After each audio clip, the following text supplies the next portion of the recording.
of the game of the Phils and the Sea Dogs. Alongside my broadcast partner, Jake Starr, my name is Bob McCool, and we're joined on our pregame show by the manager of the Fightin Phils, Al Padrique.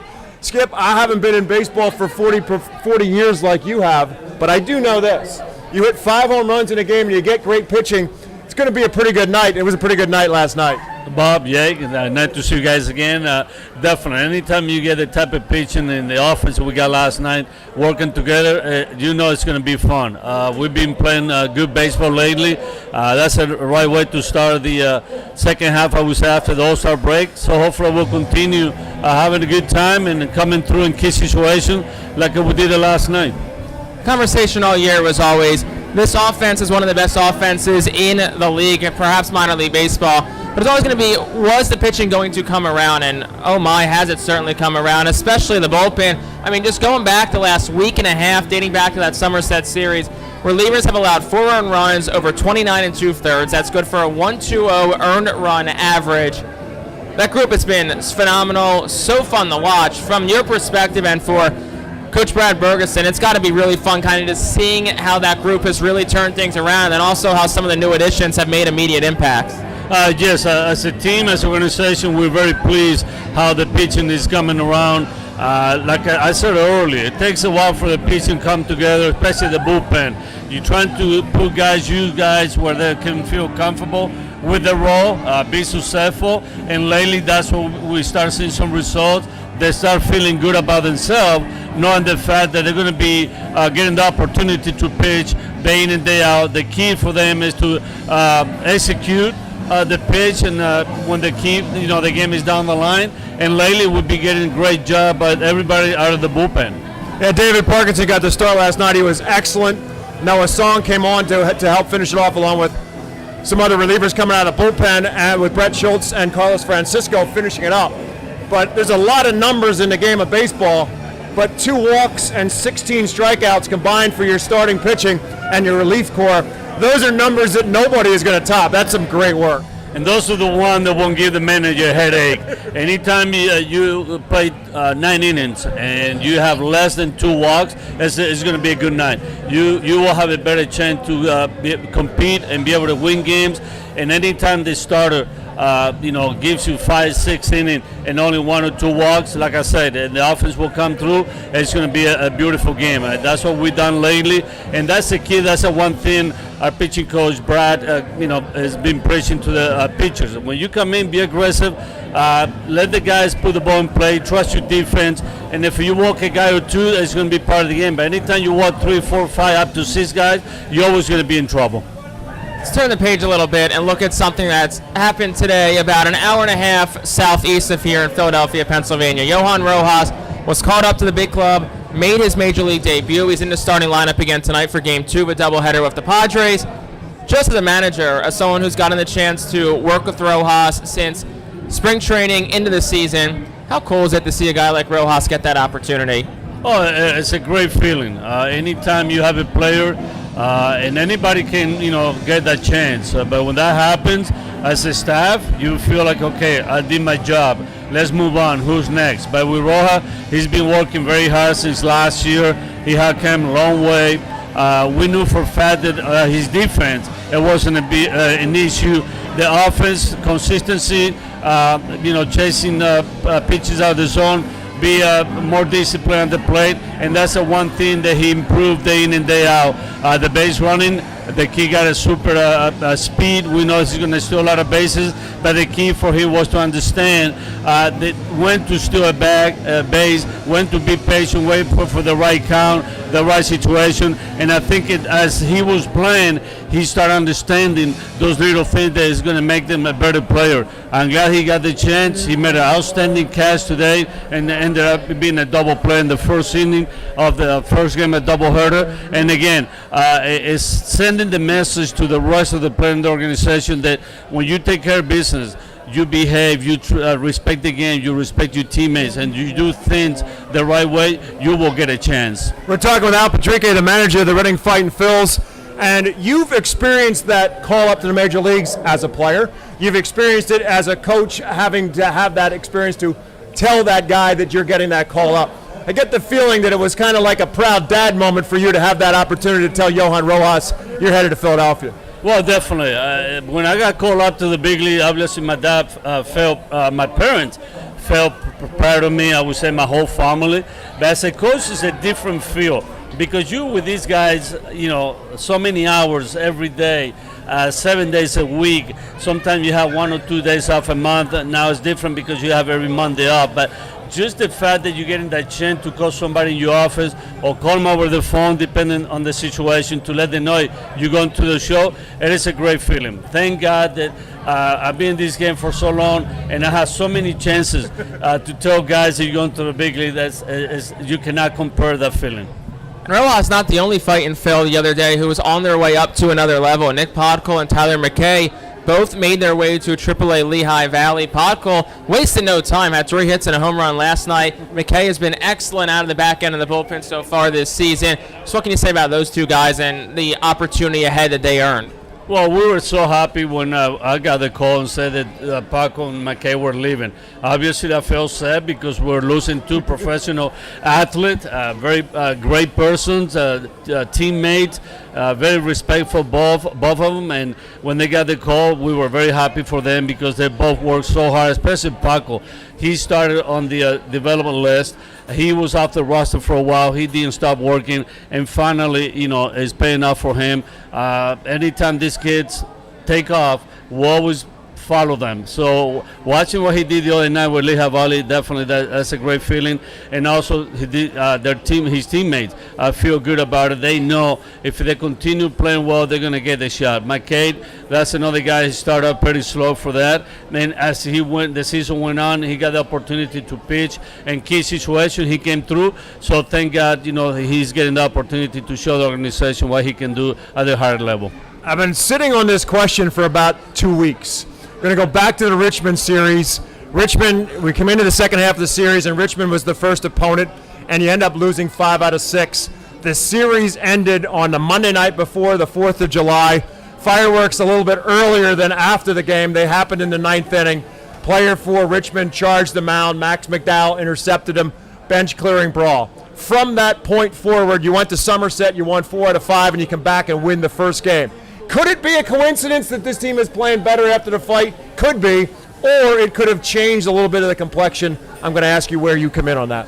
Well, I kind of felt good it happened because we show everybody that we're not afraid to go out and take care of each other, take care of the teammates, and that's part of the game. As long as you do it the professional way and you respect the opponent, I'm fine with that. I think that kind of helped us and gave us that extra energy and desire to go out as a team and compete, and that's why lately we've been playing well. I feel like the team is taking care of each other. They care about each other. They're pushing each other more than the way when we started the season. So obviously, yes, that kind of helped a little bit. And obviously, as a manager or anybody, you don't want those kind of situations because it's pretty easy for anybody to get hurt. But once in a while, you need those to kind of get the momentum going, and that's what we have right now in our way. Griff McGarry gets a start tonight for the Fightin Phils. He's had a little bit of time off with the All-Star break. We saw him a few months ago at a 10-day, little bit of a break between games, turned in one of his best starts of the season. Think that a little bit of time off can help McGarry to get out there tonight and hopefully have a good performance? Yes, definitely the All-Star break help everybody to take some time off, mentally, physically, and I think the guys are ready to go. We proved it last night. But this guy in particular, McGarry, he has great stuff, great arm, and we know that he's going to go out and compete. Anytime he has the ball, as a team, we feel good that we're going to get a chance to win because that's what he does. Once he gets on the mound, he means the business. He's going to be aggressive tonight. We're hoping that he will throw the fastball because when you're well rested, you have the tendency to throw harder than normal. So the key for him is going to be to slow down, go one pitch at a time, and keep us in the game. Hopefully, 6th inning. One of the guys who was a big part of last night's home run barrage was Barron Radcliffe, who had 2 of them. We felt going into the season that he could have a really good year playing in this ballpark with that big building to shoot for in right center field. I know he was very anxious to be able to hit in this ballpark, and then bang, his season changes with the injury. He's back.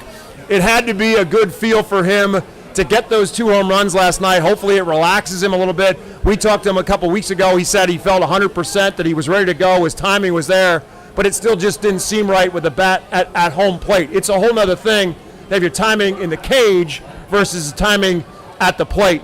But you think that what happens last night is maybe something that turns the corner for him to have a big second half? I think it will, and I want to go back a little bit. We felt bad when he got hurt because when we left the spring training, he was in the right spot. He had a great sprint, swung the bat well, played good defense. So once the season started, we felt that he was going to be his year. He got hurt as part of the game, and obviously coming back, it's going to take some time for him to find his rhythm. So last night we saw sign of Radcliffe that we saw during spring training at the end of spring training. So the key for him is to hit the ball with his pitch, use go the other way, right center, left center, stay on the gap, because this kid has so much power that he can hit the ball out of the park anywhere. Last one for me before I let you go here, Al. Rojas now in Philadelphia. We saw De La Cruz in center last night. He'll be back in center again tonight. For the foreseeable future, is it a De La Cruz in center type situation, or is it going to be more center field by committee? I know we've seen Kroon play there before, amongst some other players as well. Yes, it's going to be by commit. The one guy we need to pay attention, make sure that he stays healthy, he's fresh, is De La Cruz, because physically this kid's 6'7", 6'8", if I'm not mistaken, maybe less, but he's a tall kid, and anytime you play in center field every day you're not used to, yes, your body's going to get tired, so we need to keep eyes on him, make sure he stays fresh, especially his legs are strong, and obviously, like I said, it's going to be by commit. Kroon can handle center, Stowe can play in center field, he played a little bit last year, he played some game for us this year, so it's going to be a combination depending on the game situation, depending on the guy who's going to need a DH night or a day off. But again, we're very pleased and we feel good about having De La Cruz in center field as well. Jake mentioned earlier about some of the additions that you've had in the bullpen, and one of them comes up from Jersey Shore. Actually began the season at Clearwater, and that's Orion Kirkering. We haven't yet to see him in Baseball Town. I know you obviously have got a chance to see him. There's a lot of people within the Philadelphia Phillies organization are very high on this young man and what he can do coming out of the bullpen. What have you seen and what do you like? I feel like this kid, if he stays healthy, he's going to be pitching for us in the major pretty soon. Great stuff, great slider, great command. He can throw in fastball counts, and he's not afraid to use it. His fastball got some life. He can pitch north-south, use both sides of the plate, in and out. Seems like a smart kid, very aggressive, and again, he's going to help us a lot out of the bullpen. We're hoping that we can have him for a little bit, because if he continues to throw the ball well, who knows? There's a good chance that he might end up in AAA. Only the time would tell, but right now he's healthy, and that's our main goal. Make sure he stays that way. And the Fightin' Phils have it rolling. They have won 4 in a row. They snapped Portland's 4-game winning streak last night. Game 2 of the series begins in a matter of moments. 6:45 is first pitch. We're going to take a timeout. We come back on the Reading Fightin' Phils radio network. We'll have the starting lineups and first pitch for Portland and Reading right after this. International Fireworks is the official fireworks provider of the Phils. International Fireworks shoots every fireworks show throughout the season, including 8 Mega Blast fireworks shows. International Fireworks also provides the pregame fireworks after the national anthem at each game. International Fireworks has a nearby retail store in Douglasville, Pennsylvania, where you can purchase all of your fireworks. Visit fireworksrus.com for more information about the International Fireworks retail store in Douglasville. Thanks again to International Fireworks, the official fireworks provider of the Phils. Star City Boxing, located at 4760 Schuylkill Avenue in Reading, is a 501c3 non-profit boxing gym unlike any other. Our goal is not only to help you be fit, but to be the best outlet for our youth and community. We welcome anyone who wants to improve their way of life, be fit, and box competitively or non-competitively. We work with you to reach your goals in and out of the gym. Stop in and meet our stars today. Check us out and follow us on Facebook, Instagram, and Twitter for upcoming events and happenings. And visit our website today at starcityboxing.org for more information on how to join, volunteer with our youth, or support our efforts in the community. Star City Boxing is a proud continued 2023 Phils Fiesta Friday partner. The Penn State Health St. Joseph's 67 Club is the original hospitality area at FirstEnergy Stadium. Conveniently located along the third base side, the 67 Club gives you a front row seat to all the action at the hot corner. The area is safely protected from line drives with a large see-through net. Starting at $34, groups of 20 or more can enjoy a 2.5-hour all-you-can-eat buffet. Children 4 and under are free. Visit rphils.com or call us at 610-370-BALL to reserve your group outing today. Good evening, everyone, and welcome. It's another beautiful night for baseball in Baseball Town as the Reading Fightin Phils play host to the Portland Sea Dogs. Game 2 of a 3-game homestand for the Fightins. They won Game 1 last night by a final score of 9-2. Game 2 about to get underway. Reading at 6-6 overall, now riding a 4-game winning streak.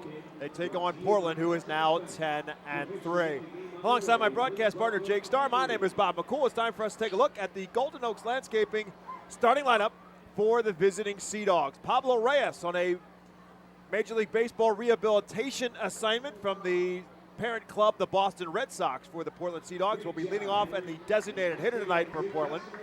Nick York back in the 2-hole. Marcelo Meyer bats third. Chase Mydroth, bats in the cleanup spot. Nathan Hickey, the catcher, bats fifth. Blaze Jordan at first base will bat sixth. Philip Sykes is in center field tonight. He'll bat seventh. Corey Rozier, who did not play in last night's series opener, is in right field tonight, batting eighth. And batting ninth is Tyler McDonough in left field. They'll be facing a right-handed pitcher for the Fightins, Griff McGarry. McGarry making his 10th start of the year, first in 9 days, has yet to earn a decision. Has a 3.86 ERA, 32 2/3 innings pitched, 21 hits allowed, 25 walks, 42 strikeouts. Opponents hitting 179 against him. That's been good. 11.9 strikeouts per 9. That's been good. But it's the walk number that's kind of been the big question mark with McGarry. Hope is with some time off. Has a chance to kind of settle things down, hit his spots. Because look, when he's throwing strikes, with how electric that fastball is, he's really hard to get to. And it will be Pablo Reyes who will lead it off again on a rehab assignment from the Boston Red Sox. Played his first game for Portland last night and went 2 for 3 in the leadoff spot, including hitting a, at the time, tying home run for Portland. First pitch from McGarry is on the inside corner for a called strike. Reyes' home run tied the game at 2-2, but before the Phils poured it on. This a slow roller to short. Casey Martin in the hole, and this time the throw on the money. Martin had some trouble last night defensively, but that one right there for 1 out on 2 pitches. I was going to say, that one probably felt good for him. Had a couple of throwing errors last night, but to get the first one out of the way quickly and make a difficult play. Sometimes it's those difficult plays, it takes to get right because you don't have time to think on those difficult ones. You just got to get the ball and go. Yeah, well, we have seen him since his call up from Jersey Shore make all the throws from all different kinds of angles. So it was very unusual to see those 2 errant throws last night. As Nick York settles in, Nick York at 275 on the season, takes one over for a called strike on the slider from Griff McGarry. McGarry throws fastball, curve, and slider, and changeup. And here is another breaking ball that York swings over the top of, and he's quickly ahead of Nick York. No balls and 2 strikes. York, the 21-year-old second baseman for Portland, hitting 275 with 9 home runs and 38 RBIs. 0-2 pitch, swing and a miss, strike 3. Griff McGarry gets his first strikeout. That's 2 down here in the first. Yeah, McGarry is hitting his spots early, mixing up his pitches really well. And you can look at him real quick. He just wants to get the ball and get going. Kind of reminds me of like a Tyler Phillips when he gets locked in. Wants to get the ball back on the mound and keep throwing. That'll bring up Marcelo Meyer, the number 1 prospect in the Red Sox organization, one of the top prospects in all of minor league baseball. Just 20 years of age. And here at Double-A already, and he takes the first pitch from McGarry as a fastball that's outside. Meyer's yet to turn it on in Portland, although power numbers have been good. He's got 6 home runs and 18 RBIs since his call-up at the end of May. But hitting at just 190 as he stands in. He was 0 for 4 with 3 strikeouts last night. As McGarry gets the second pitch over, fastball on the inside corner, and it's 1-1 to the left-handed hitting Marcelo Meyer. Comes with a breaking ball and a beauty, and it's now 1 ball and 2 strikes to Meyer. Defense plays the left-hand hitter to pull in the infield the other way in the outfield. 1 ball and 2 strikes now. McGarry's ready to deal. And bounces that one up there. Barrett Radcliffe is in left field tonight. Carlos De La Cruz again in center. Ethan Wilson is in right as Radcliffe and Wilson flip-flop positions tonight. Infield, the same with the exception of one as it was last night. Jalen Ortiz again at first. Pedro Martinez back in Reading is at second base tonight. Casey Martin at short. Matthew Kroon is at third, and Max McDowell behind the plate. This one way inside and just out of the way of the feet of Marcelo Meyer.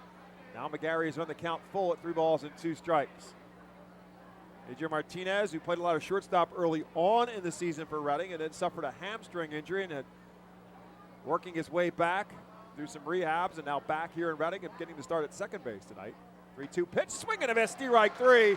Back-to-back strikeouts for McGarry to finish the first for Portland in inning number 1. No runs, no hits, no errors, and none left. The Fightins will bat for the first time when we come back to FirstEnergy Stadium. Gear up for Fightin Phillies season. Visit the Brentwood Industries Fightin Phillies team store at FirstEnergy Stadium or check out our online store 24 hours a day, 7 days a week at rphils.com/shop. We have a wide variety of Fightin Phillies hats, t-shirts, kids apparel, and more. Looking for something new? Check out our latest selections of Los Luchadores de Reading and Reading Hot Dogs gear, plus throwback, black, R-Train, R-Phils attire. Root for your Fightins in style. Stop by the Brentwood Industries Fightins team store or rphils.com/shop. ROG Orthodontics is the proud official partner of the ROG Orthodontics Fightin Phil's Kids Club. Join today at Fightins.com to get your free ROG Orthodontics Kids Club t-shirt and visit FantasticSmiles.com for more information on why ROG Orthodontics is voted #1 in Berks and Monco. ROG Orthodontics and the Fightin Phils, 2 great hometown partners.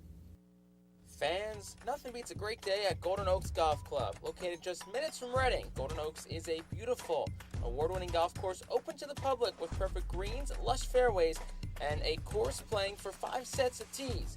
Bogey's Pub is open to the public with the area's best full-course menu, featuring indoor and outdoor seating and TVs to watch your favorite sports teams. Let the Golden Oaks Golf Club team cater to your need. Lunch, dinner, golf outings, parties, company events, and fundraisers. Visit our website at GoldenOaksGolfClub.com and follow Golden Oaks Golf Club and Bogey's Pub on Facebook. Golden Oaks Golf Club, where great memories are made. Time for the Golden Oaks Landscaping starting lineup for the Phils. Matthew Kroon is back in the leadoff spot tonight for Reading. Carlos De La Cruz bats second. Oliver Dunn bats third tonight after his 3-hit night last night. Jalen Ortiz back in the cleanup spot tonight. Barrett Radcliffe slides up a little bit higher in the lineup after his 2 home runs last night. He's batting 5th. Ethan Wilson bats 6th. Casey Martin 7th. Pedro Martinez will bat 8th, and Max McDowell will bat 9th as Matthew Kroon fouls back the first pitch from right-handed pitcher for Portland, Grant Gambrell. Grant Gambrell gets the start, his 10th of the year, 3-2, a 3.75 ERA. 15 of third innings pitch, 45 hits, 18 walks, and 48 strikeouts. And Kroon sends the next pitch up the middle for a base hit. Matthew Kroon back in the leadoff spot and doing what he did so well in that leadoff spot, which is to get base hits. Batting at .319 on the season, and now he gets the Phils off to a good start, just like they did last night, with a leadoff single for Carlos De La Cruz behind him. Yeah, and Gambrell is coming off a really strong start. Last time out, he went 8 innings against Binghamton on July the 8th, scattered 9 hits, gave up 2 runs. Really good, just confidence-boosting victory for Gambrell heading into the break. Carlos De La Cruz 2 for 5 last night with a single and a home run and a couple and 3 RBIs in the process, and he takes that one over for a called strike 1. Gambrell fastball in the 92 to 95 range, curveball and a change as well, as there's the curveball that De La Cruz is way out in front of, and it's no balls and 2 strikes to Carlos De La Cruz.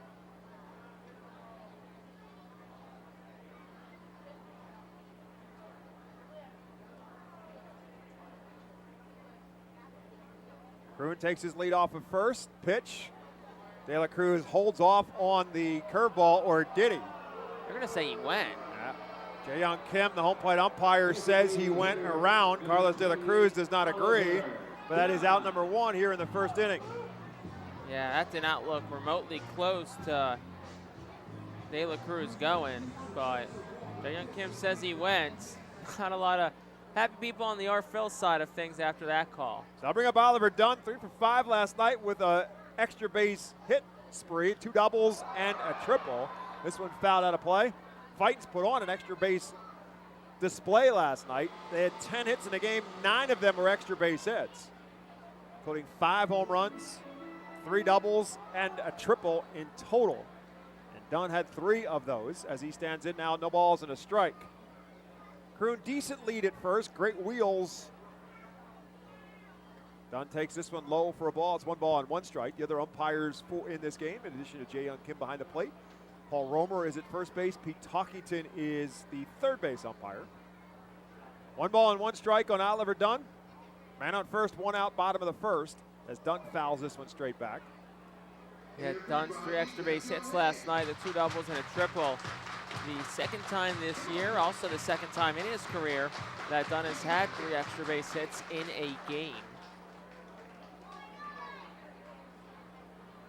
So now in a 1 ball, 2 strike count.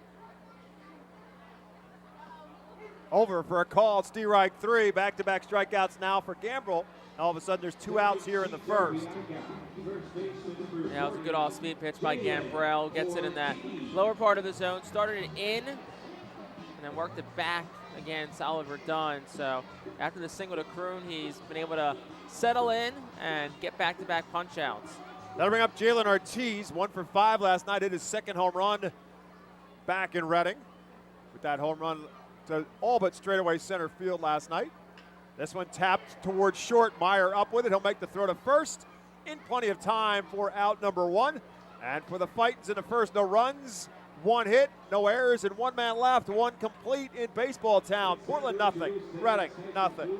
Empowering communities one relationship at a time is our commitment at Tompkins. Our customers have thrived thanks to our focus on local lending and their commitment to the customers they serve. They do a great job, everything for us, from our banking, our insurance, to our wealth management. Tompkins has always been there for us. We see a long relationship with Tompkins. They're good people. Tompkins, banking, insurance, wealth. Member FDIC, equal housing lender. Investment and insurance products are not FDIC insured, not bank guaranteed, and may lose value. Our Phils fans can continue to expect great performances all season long on the Burke's Commercial Roofing stage. It's the home of great local talent, including the Our Phils mascot band. Burke's Commercial Roofing prides itself on being a locally owned and operated company that puts an emphasis on customer service. They provide free on-site estimates and can handle any size repair, restoration, or replacement. Visit burkescommercialroofing.com or call 610-717-3949 for more information. And don't forget to sit back, relax, and enjoy the show at the Burke's Commercial Roofing stage at America's Classic Ballpark. Burke's Packing is a family-owned and operated meat processor located here in Reading, specializing in hot dogs, ham, specialty meats, and more. Burke's Packing provides America's Classic Ballpark with quality products, including the highly acclaimed flat-top grilled hot dog. Join us for Burke's Packing Sunday Family Fun Days at Sunday home games all season long at FirstEnergy Stadium. Tonight's weather forecast presented to you by EPAW Weather Consulting, source for public and private forecasts in Pennsylvania, New Jersey, Delaware, and northern and eastern Maryland. Hot and humid tonight in baseball town. There was a storm that blew through at about 3:15. They quickly covered the infield with the tarp, then took it off at about a half hour or so later. But right now, sun is out, 85 degrees. A little bit of a breeze blowing out to left field, about 7 to 10 miles an hour. As Griff McGarry set to go for inning number 2, facing Chase Mydroth, leading off for the Portland Sea Dogs. And the first pitch from McGarry is a fastball that misses outside, ball 1. McGarry, 24 years of age, ranked as the number 3 prospect in the Phillies organization, the big 3. This one lifted into right field. Ethan Wilson going back to the warning track, and he'll make the catch right in front of the fence for out number 1 here in the second. Paul had some good carry, 344 feet off the bat of Chase Mydroth, but an excellent job by Ethan Wilson to track that one down in the right center field gap. Looking like now his former teammate Johan Rojas with that closing speed in the outfield. Johan Rojas making his first appearance in a Phillies uniform this afternoon. If you missed it, check it out. You'll see the highlights all over the place on the first attempt he had. Makes a catch up against the right center field fence and then turned into a double play. and certainly made a splash in Citizens Bank Park today with the Phils winning Game 1 of a doubleheader. Game 2 just about to get underway in Philadelphia. This one, a pitch to Nathan Hickey that's drilled to right field, but hooking foul. Home run distance from Hickey, but he hooked it foul around the Phil's bullpen down the first base line, so it's now just no balls and 2 strikes to Hickey, who does have 9 home runs on the season as he stands in for the left-hand side. This one beats it into the ground, but this one is foul. Rojas batting 9th and playing center field in Game 2 of the doubleheader, so gets back-to-back starts. Hopefully he can get that first big league hit out of the way, but also, how about who was on the receiving end of that double play? Yeah, Drew Ellis, true. another former RFL. And he made a great play, actually. He made the catch and then a diving tag to get the double play. As Hickey takes this one up and in, and it's 1 ball and 2 strikes now to Nathan Hickey.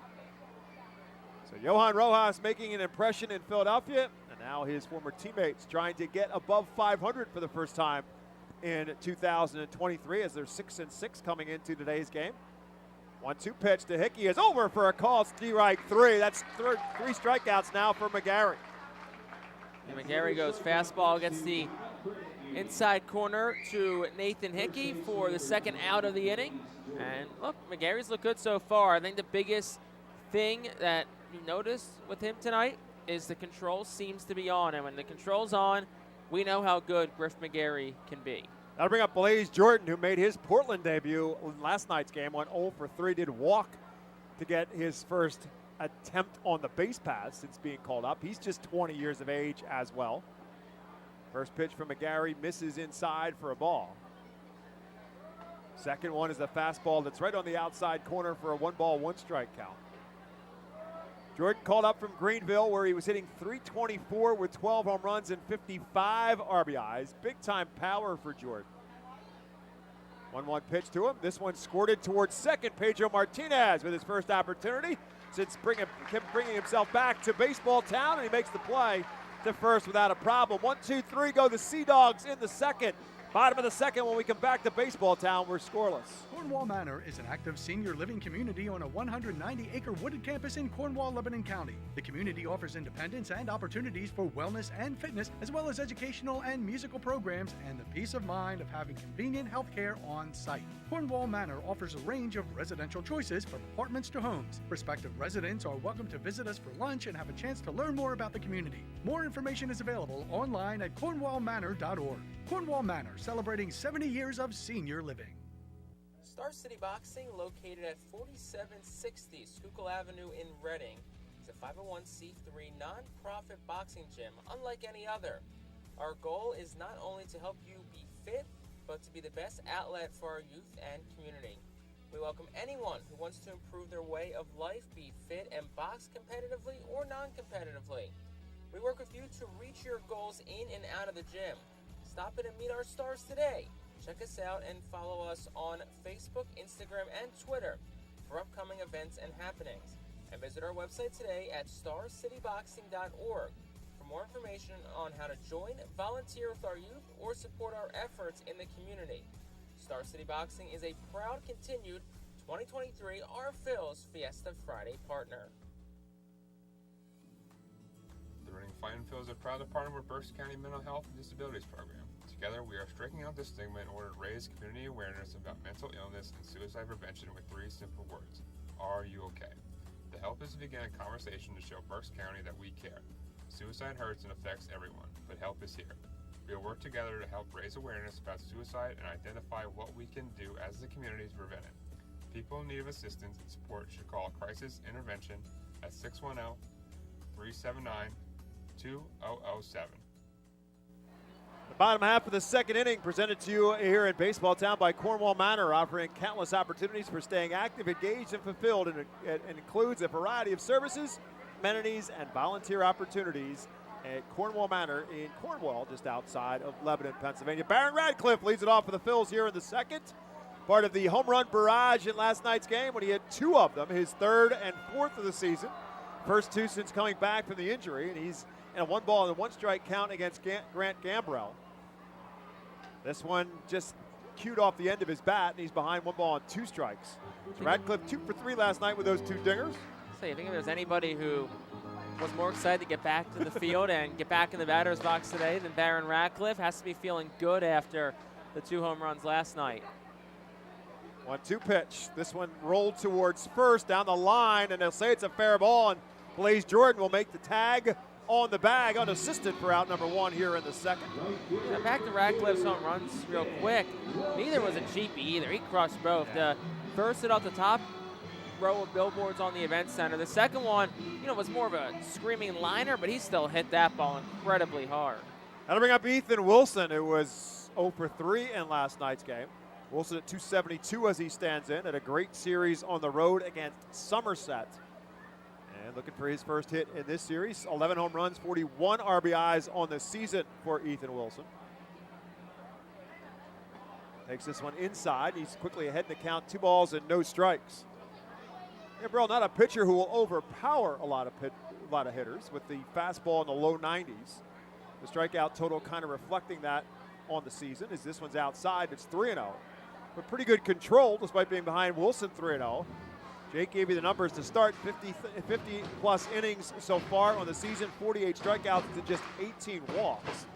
He has surrendered 6 home runs. 3-0 to Wilson. That's over for a called strike at the letters.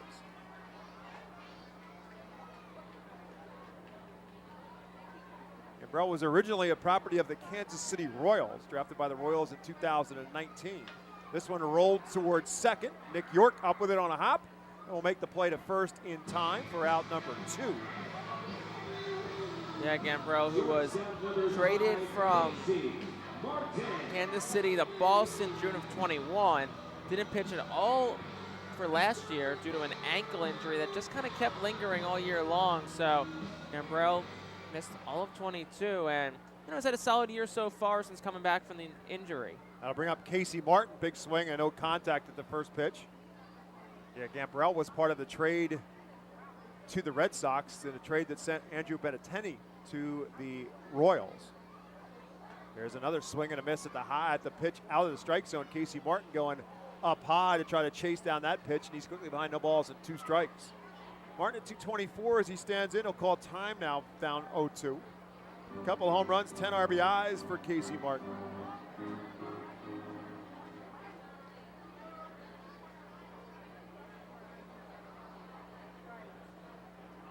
Gambrell takes a long time to deliver this pitch, just before the pitch clock hits 0. And it's way outside, and it's 1-2. Not sure if he was not in coercion with his catcher, Nathan Hickey, or what. Now he's much quicker to the plate. And again, same spot, misses outside. Now it's 2 balls and 2 strikes. Tries to get Casey Martin to chase the breaking ball. Again, fastball, curve, and changeup for Gambrell. This one towards short. Meyer up with it on a hop. And in time at first base for out number 3 as the Phils also go 1-2-3 in the second. To the third when we come back to Baseball Town. Portland nothing, Reading nothing. Cornwall Manor is an active senior living community on a 190-acre wooded campus in Cornwall, Lebanon County. The community offers independence and opportunities for wellness and fitness, as well as educational and musical programs, and the peace of mind of having convenient health care on site. Cornwall Manor offers a range of residential choices from apartments to homes. Prospective residents are welcome to visit us for lunch and have a chance to learn more about the community. More information is available online at cornwallmanor.org. Cornwall Manor, celebrating 70 years of senior living. The Fightin Phils know who to call for trash and recycling services. A proven winner, JP Mascaro & Sons. The industry leader for over 50 years. Trust the familiar Mascaro Blue Elephant to provide dependable, quality service for your home or business. That's JP Mascaro & Sons, one of the top companies in its industry. Trash and recycling services for home, business, and industry. We are hiring and have open positions in Berks County. Check our website for open positions at jpmascaro.com or call 1-888-MASCARO. JP Mascaro & Sons, ready to serve you. Every time you grab an ice-cold 20-ounce Pepsi, you'll find a Pepsi emoji on the side of the bottle. So while the Pepsi delivers this, the Pepsi emoji delivers this. Ooh.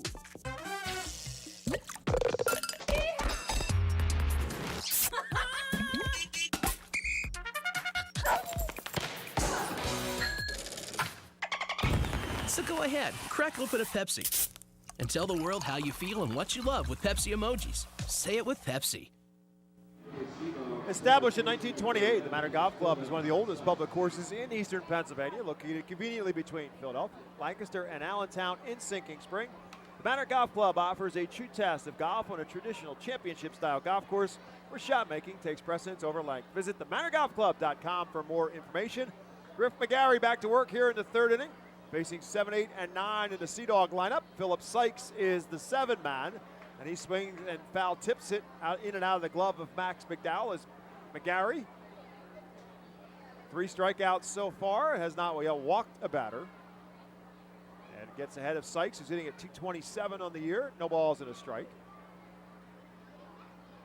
And this one misses outside. It's now 1 ball and 1 strike. McGarry drafted by the Phils out of the University of Virginia in the 5th round in 2021.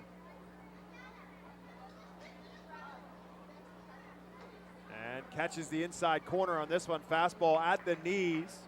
And Sykes not real happy with it, but it looked like a pretty good pitch. And 1 ball and 2 strikes. The plate umpire, Jae-Young Kim, agrees. 1 and 2 now to Sykes. That one misses outside as he tries to get him to chase the slider. McGarry slowed at the beginning of the season, did break camp with Reading, slowed by an oblique strain, but now making his 10th start. And that one tries to get him to chase, and Sykes started and stopped. So now the count is full.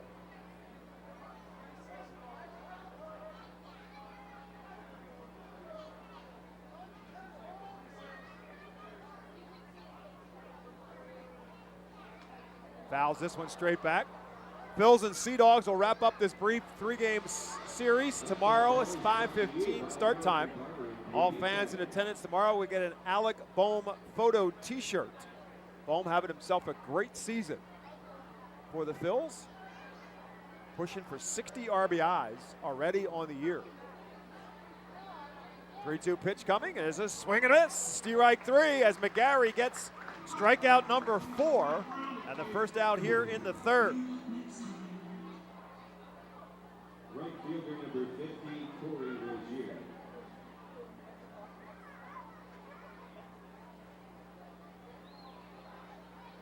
Phils, upon completion of tomorrow's series finale, will head to on the road for a 6-game stand in Altoona as Corey Rozier comes around and bunts, and McGriff will make that play as well. Good job by McGarry.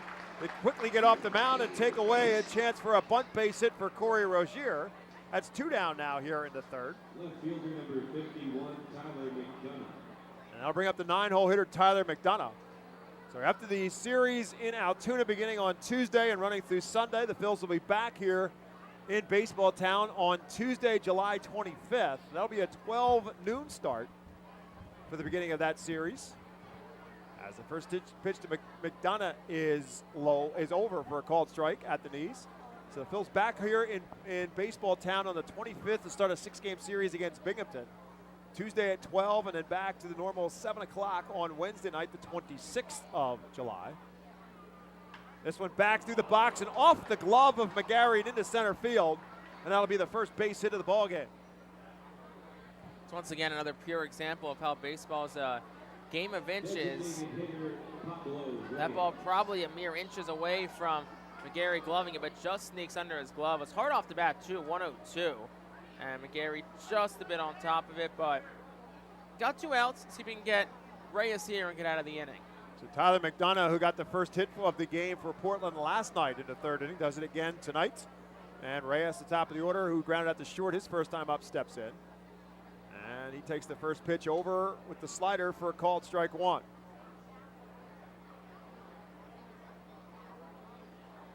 Reyes, predominantly an infielder when his time with the Red Sox, but playing in center field last night and the designated hitter tonight for Portland. A 1 pitch, swing and a foul out of play, and he's quickly ahead of Pablo Reyes, no balls and 2 strikes.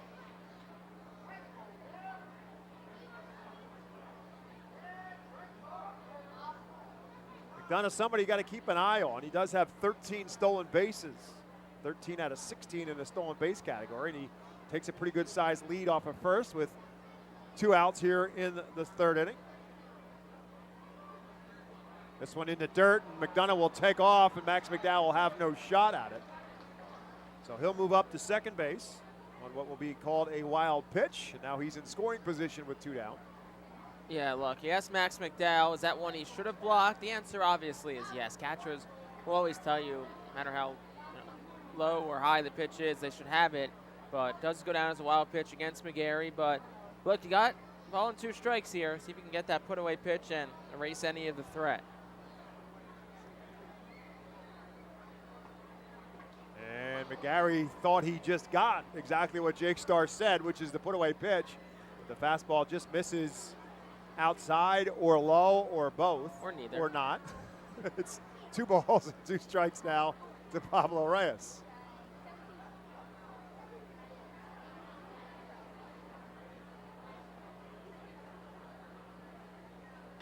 This one driven into right field. Ethan Wilson going back, still going back. It's over his head and off the fence. McDonough will score as Reyes will end up stopping at first base. Pablo Reyes not exactly busting it out of the box. It'll be an RBI single off the wall in right field, and Portland jumps out on top 1-0.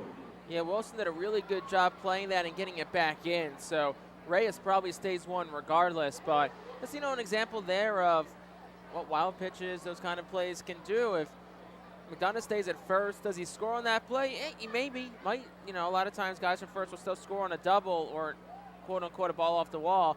But Wilson did get that in quickly, so you never know. That'll bring up Nick York, a strikeout victim his first time up, and as Reyes takes his lead off of first base. First pitch to York was missed for a ball. This one a high chopper to Matthew Kroon, makes this play to his left, and the throw to second in time for the force out. For Portland in the third, 1 run. They did it on a couple hits. They left 1. To the bottom of the third, when we come back to FirstEnergy Stadium, it's now Portland 1, Reading nothing. Nursing home neglect is a serious problem. If you or a loved one has suffered from bed sores obtained in a nursing home or a fall down in a nursing home resulting in a fracture, our friends at Swartz Culleton can help. Call the attorneys at Swartz Culleton for a free consultation. Their phone number is 1-800-JUSTICE.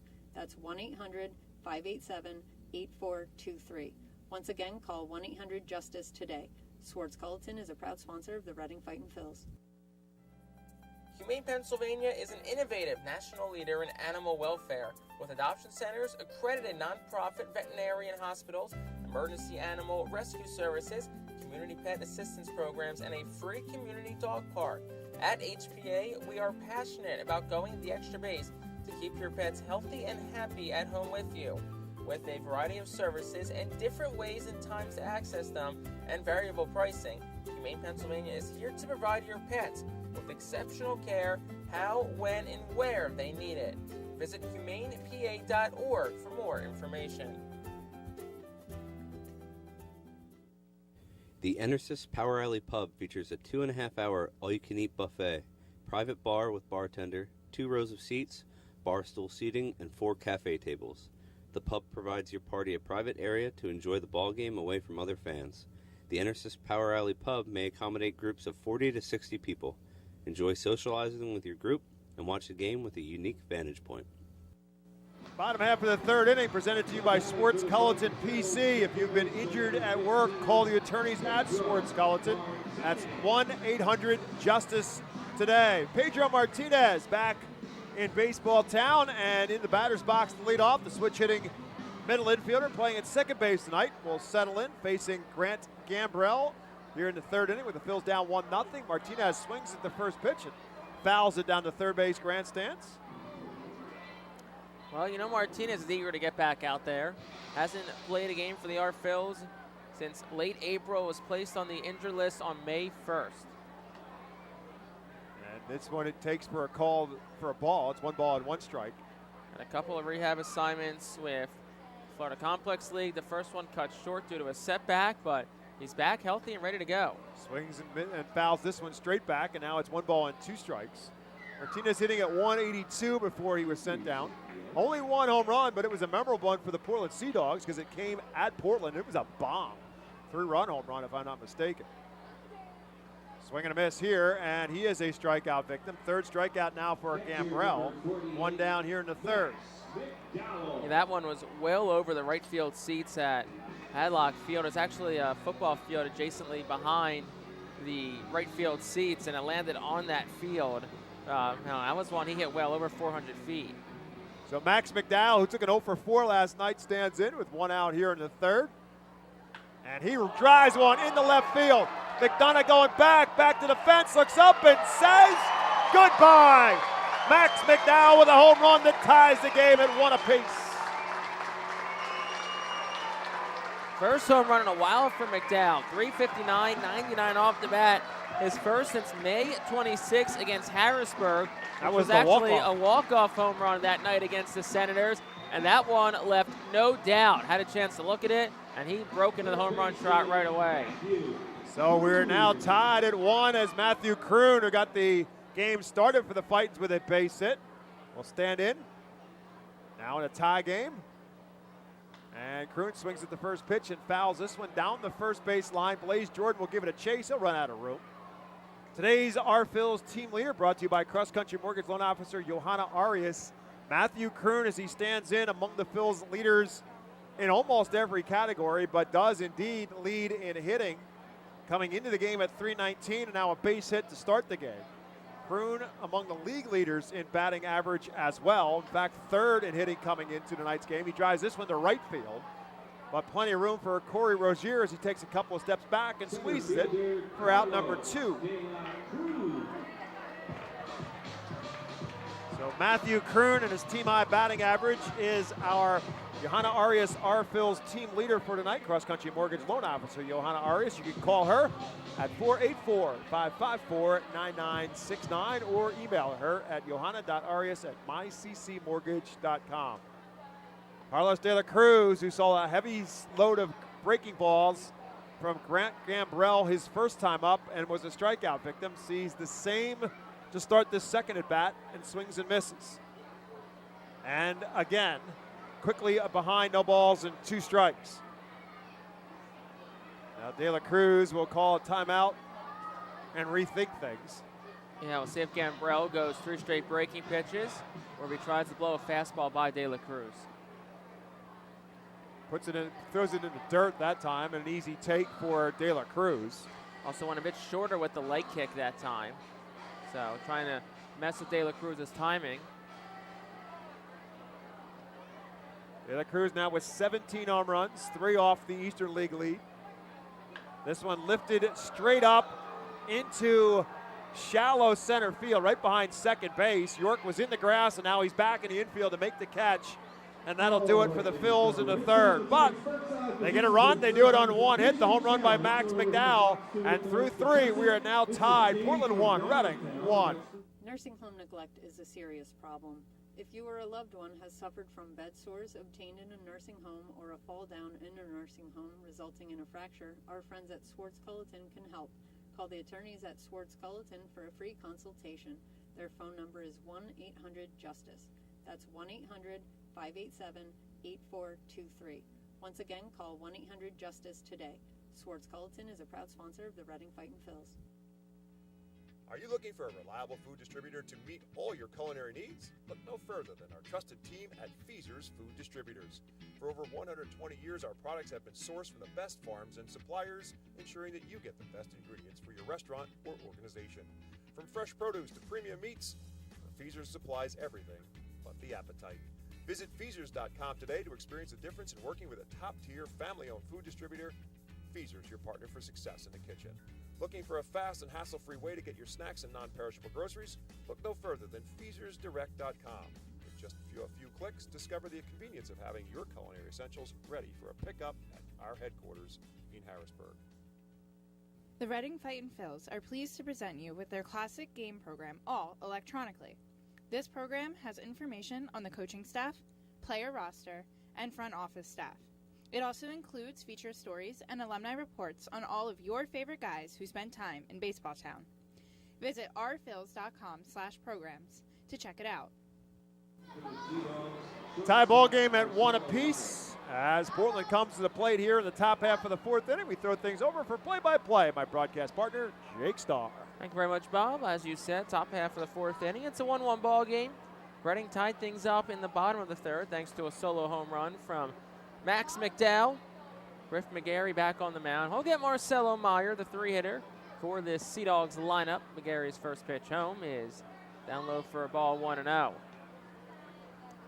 Meyer was struck out his first time up. McGarry in total 4 punch-outs so far tonight. The righty winds and fires. And the next pitch then there for a called strike on the inside corner, 1-1. McGarry 4 strikeouts tonight. Did allow a couple of hits and a run last inning in the third. Here's the 1-1, and swing and a miss on a breaking pitch that dove out of the zone late. It's 1-2. Meyer's been seeing a heavy dose of breaking balls from the Reading pitchers, and they have tied him up consistently. 1 ball, 2 strikes. McGarry toes the first base side of the rubber, winds and fires, and it's a swing and a miss. Dropped by Max McDowell. Shoots to his right, but Marcelo Meyer had no interest in going to first. He'll just walk his way back to the dugout. So that's out number 1. Strikeout number 5 tonight for Griff McGarry. And now Chase Mydroth is up. So now, right now through this series, and obviously we've got a ways to go, but Meyer 0 for 6 with 5 strikeouts. So Chase Mydroth will dig in from the right side. It's a righty-on-righty matchup with 1 out of the top of the 4th. McGarry deals home. The first pitch gets the outside corner for a called strike, 0-1. Mydroth is 0 for 1 tonight. Flew out the left his first time up. That came back in the second. Here's the 0-1. It is just below the knees. 1 ball and 1 strike.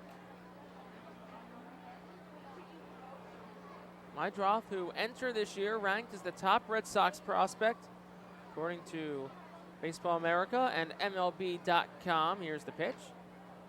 That one's down for a ball. It's 2-1.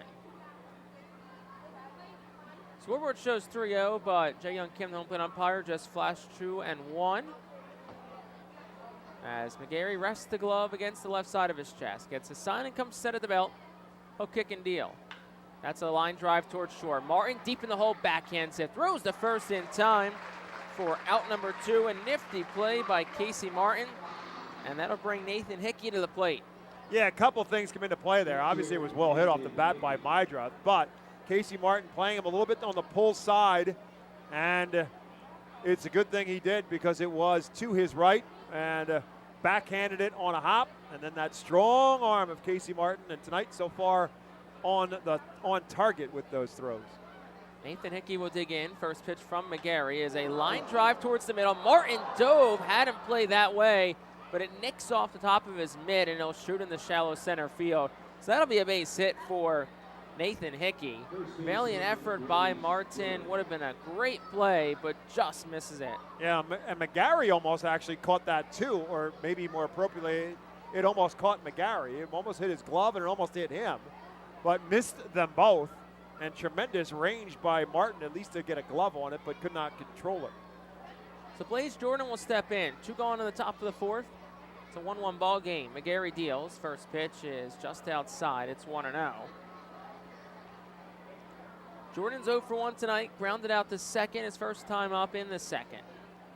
Making his second start with Portland. Was promoted yesterday from High A Greenville. 1-0. Just misses outside again for a ball. It's 2 balls and no strikes. Jordan's just 20 years of age, but apparently has a pretty strong reputation as a young player in a lot of youth leagues of hitting with some prodigious power, and won some home run hitting contests as a result. 2-0 to Jordan. Here's the pitch. Swing and a miss on an off-speed pitch as McGarry goes backwards, and it's 2-1. 2 outs, top of the 4th. Jordan hit .324 across 73 games for High A Greenville. 12 home runs, 22 doubles and a triple, 35 extra base hits. Next pitch misses outside for a ball. It's 3-1. And that's what the scouts have liked about him, that he has kind of gone away from that idea of how far can I hit it, and he's trying to make himself a better hitter. And that .324 batting average at Greenville is certainly something that people will take notice of. 3-1 for McGarry. Swing and a miss. 3-2 meaning that Nathan Hickey on first will be off on the pitch with 2 outs in this top half of the 4th inning. It's a tie ball game as McGarry, just over the half-a-century mark, 51 pitches to be exact, comes set at the belt. The pitch, runner goes, and it's low and away, ball 4. So just the first walk issued tonight by Griff McGarry, 4th base runner overall. And that'll bring Philip Sykes to the plate with 2 gone still. But that is still a good sign that McGarry walks his first batter with 2 outs here in the first. We talked with Al Padrica in our pregame show tonight. He was talking about the fact that McGarry hasn't pitched for a while, so had to make sure that he's kind of amped down a little bit because he hasn't pitched for a while. And you wonder and you worry about some control issues because of the layoff. First pitch, Sykes will take down for a ball. It's 1-0. Nathan Hickey's on second. He's single, moved up on the walk. Jordan is who walked the last at bat. Both lead off the bags, neither runner being held on. Jalen Ortiz, a matter of fact, about 35 feet off the first base bag. Martinez, the second baseman, has the righty Sykes shaded towards the middle. Left side plays straight up. 1-0. Swinging a ground ball foul down the left field line. It ricochets off the fence where Matthew Kroon will scoop it up and toss a souvenir into the crowd. Philip Sykes has been with this Portland team all year. He's a .226 hitter, 4 home runs, 28 RBI. 0 for 1 tonight. Was a strikeout victim his first time up in the 3rd. McGarry, who had seemingly quick first couple of innings, has allowed some base runners the last couple. Here's the pitch, and it just misses outside for a ball, 2-1.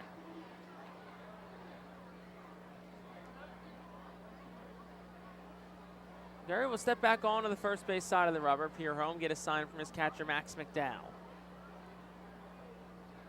Sykes, who was 1 for 4 a night ago, he's up in the count, 2-1. The next pitch gets the outside corner for a called strike, 2-2. And Griff McGarry is 1 pitch away from seeing his way out of the 4th. Sykes, the 7-hole man, as Corey Rozier waits on deck. It's a righty-on-righty matchup as Sykes digs in. Slightly open stance. 2-2 for McGarry. Gets the outside corner. That's a called strike 3. And Griff McGarry works out of a little bit of trouble with his 6th strikeout tonight. No runs on a hit. Portland leaves 2 on base. And we'll go to the bottom of the 4th, all tied at 1 here on the Art Phillies Radio Network. The Louisiana Swamplands. Out here, you're either lunch or you're enjoying it. Make sure you end up on top with the all-powerful lineup of Kia SUVs, like the Telluride, Sportage, and Sorento, equipped with available all-wheel drive, higher ground clearance, and the interior capacity to bring everything you need, so you'll always remain more than a gator's length ahead. Visit your local Kia dealer today to find your next adventure in our ever-capable lineup of SUVs. Kia, movement that inspires. Call 800-3334-KIA for details. Always drive safely. When the Reading Fightin' Phils get hungry, we turn to our team feed partners. Special thanks to Chick-fil-A, Pizza Como USA, Railroad House, Why Missing Restaurant and Bakery, Jersey Mike's Subs, Mimo's Italian Restaurant and Bakery, Subway, and Clean Eats for making sure the Fightin' Phils front office is never hungry on game day. Our staff enjoys delicious meals from our team feed partners. Don't take our word for it. Find out for yourself today. The award-winning Reading Hospital Tower Health Pool Party provides an unforgettable night out with family and friends. Enjoy a baseball game while swimming in the 87-degree heated pool directly behind the right field home run wall. Plus 2.5 hours of all-you-can-eat buffet, photos, and autographs with the crazy hot dog vendor and the Fightin' Phils mascot band. Regular season tickets start at $33 per person for groups of 20 or more. Give us a call today at 610-370-BALL. Oliver Dunn leads off the bottom of the 4th. It's a 1-1 ball game as Brent Gambrell returns to the mound for inning number 4 of work for the Sea Dogs. 3, 4, 5 due up for the Fightin' Phils in this inning. First pitch, Dunn will take outside corner for a called strike. It's 0-1. Oliver Dunn's 0 for 1 tonight with a strikeout. 3 for 5 a night ago, included 2 doubles and a triple. Pitch, that is roped towards right. In comes Rozier, but it'll bounce in front of him. And that's a base hit for Oliver Dunn. Now, 4 for 7 across the series so far, and that brings Jalen Ortiz up. Good job of just turning and leveling that one. Rozier was kind of stuck in that moment of do I or don't I? Made the right decision to make sure it doesn't get past him and fields it on a hop instead. Ortiz will dig in from the right side. Cleanup man, also the Sheets RBI guy. First pitch is skied in the air towards right, not deep. Rozier, the right fielder, to his left, now darts in, makes the catch for out number 1. And that'll bring Baron Ratcliffe to the plate.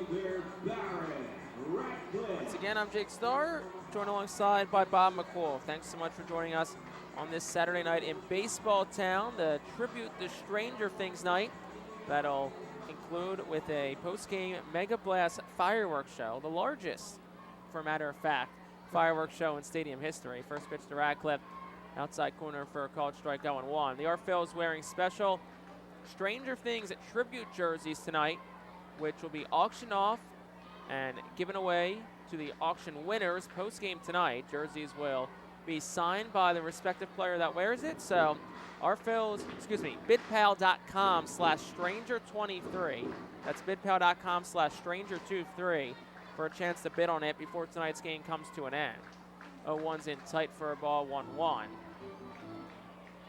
One of many alternate identities this Reading team has had this year. We've had Stranger Things, the Teenage Mutant Ninja Turtles, and then, of course, the usual Reading Hot Dogs, Los Luchadores de Reading. Big lead off first. Pitch to Ratcliffe is low and away for a ball, 2-1.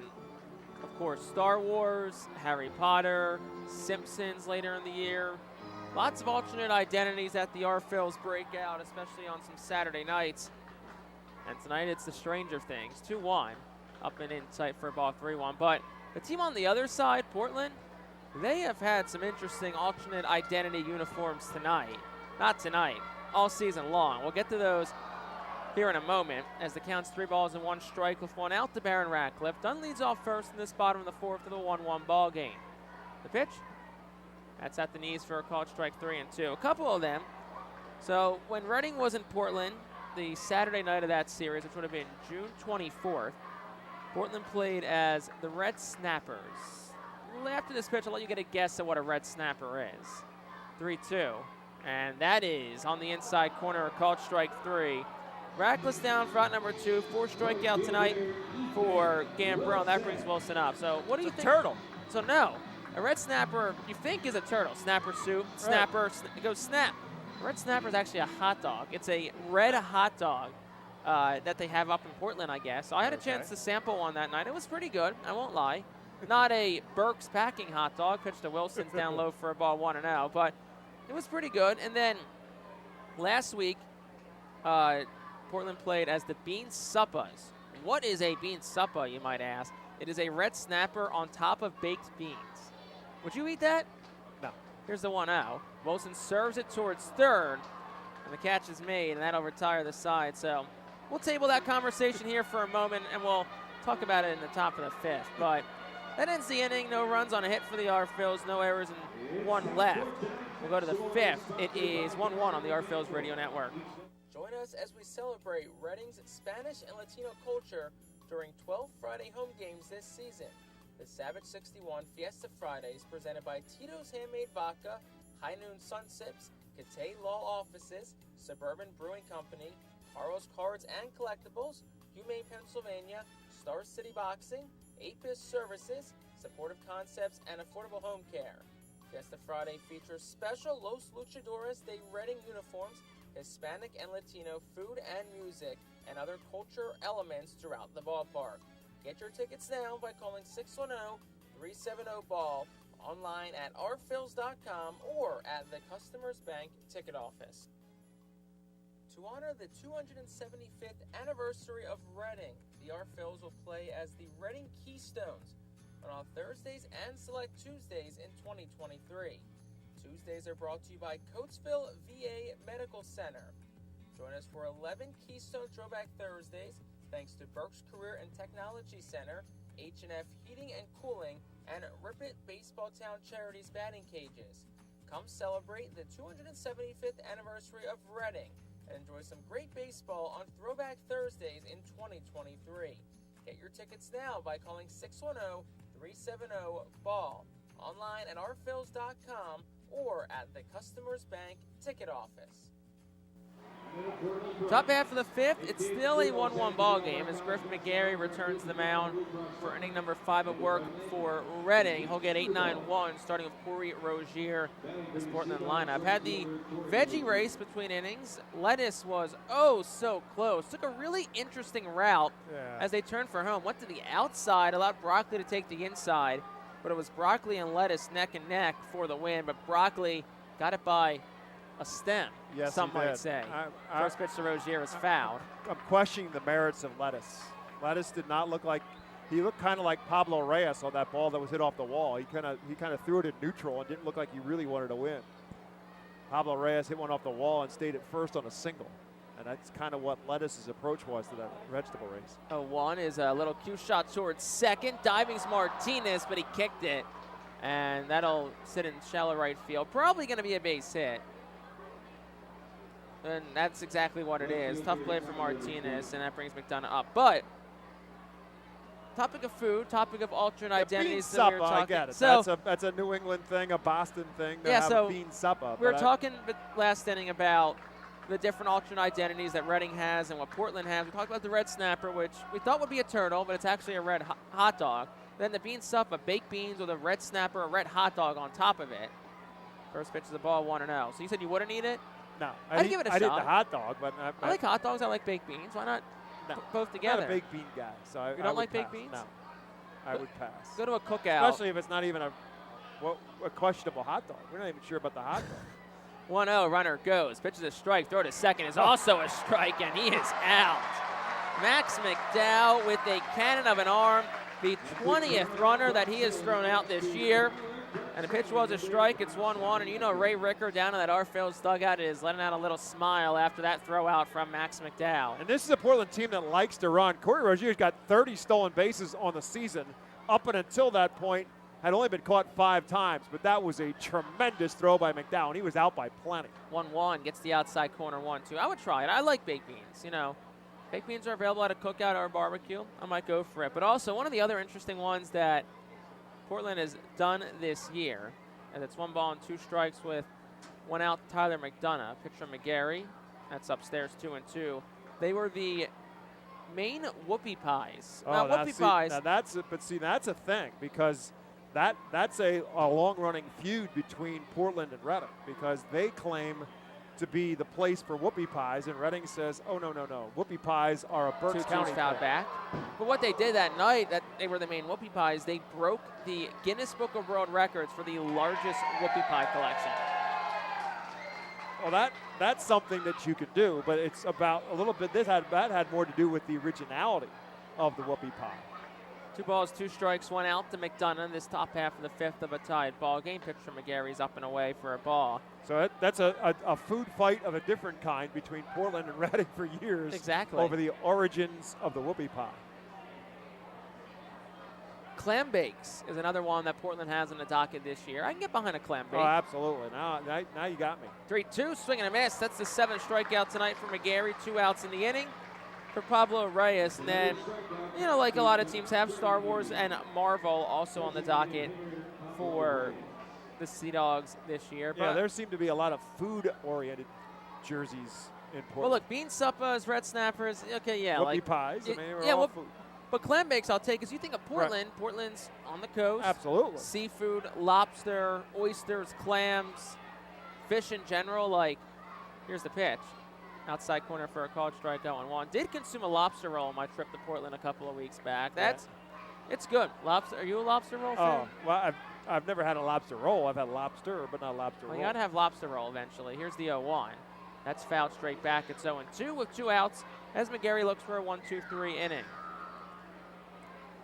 Of course, another team, Hartford, does the steam burgers, which I don't like the sound of a steam burger. If I'm gonna have a burger, I want it cooked on the grill. Grilled, like the hot dogs here at FirstEnergy Stadium. Tomorrow, speaking of hot dogs, is Berks Packing Sunday Family Fun Day. 4 tickets, 4 hot dogs, 4 drinks for just $56. When purchased in advance, So make sure if you want to come tomorrow, you knock that out tonight. No balls, 2 strikes, 2 outs. Top of the 5th inning to Pablo Reyes. Here's the pitch. Going away for a ball, 1-2. Tomorrow also an Alec Boehm t-shirt giveaway. And post-game Kids Run the Bases. Thanks to 69 News, WFMZ. 1 ball, 2 strikes, 2 outs, top of the 5th. McGarry's pitch. Fouled straight back again. Count stays 1-2.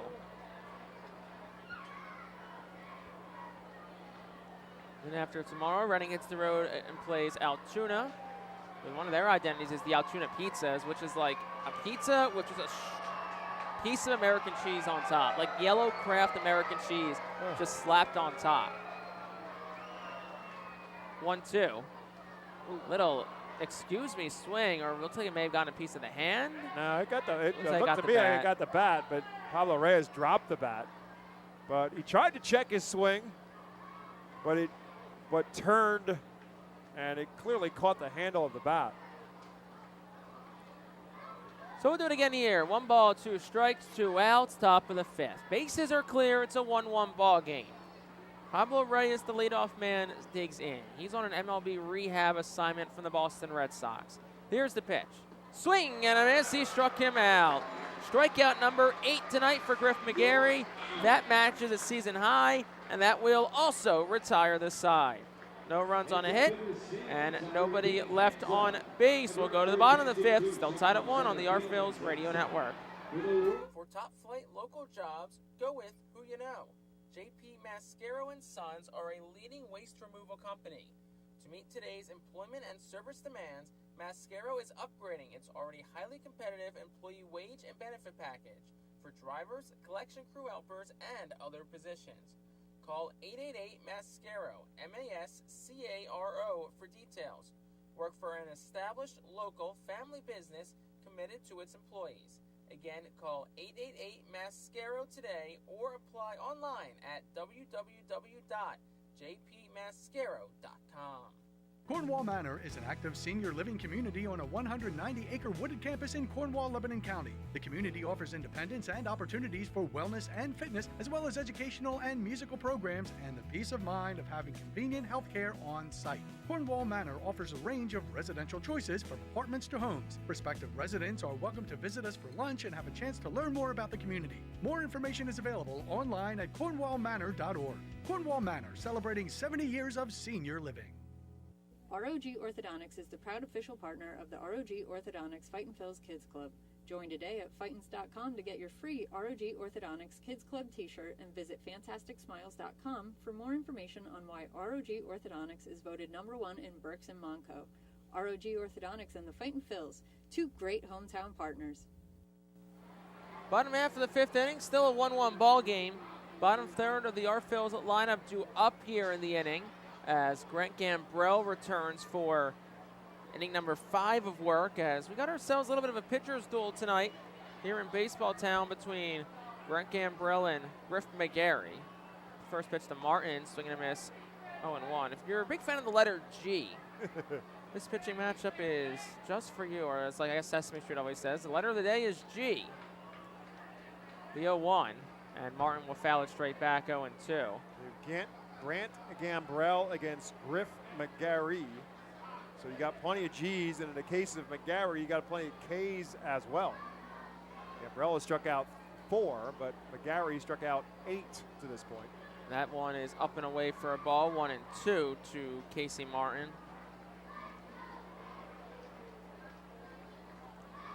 Martin, who's 0 for 1 tonight, grounded as short as last time up. Next pitch is just outside for a ball, 2 balls and 2 strikes.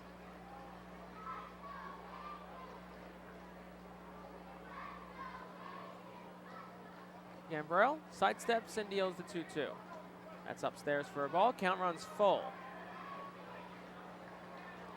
Fast moving game, too. About an hour and 5 minutes in through the first half of this contest. Of course, 2 combined runs will assist in that mark. Here's the pitch.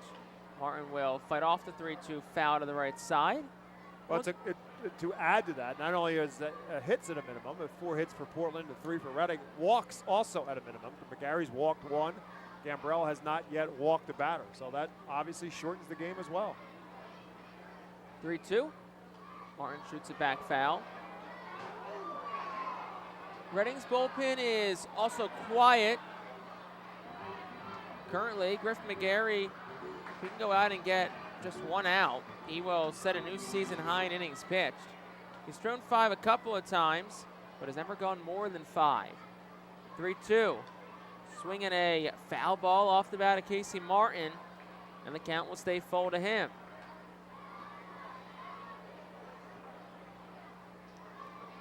Bottom third of the Phillies lineup up in the inning.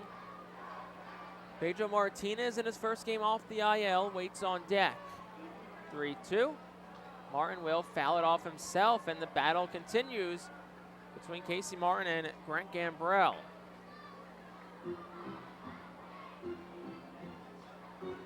Martinez on deck, who of course was the starting shortstop to start the season.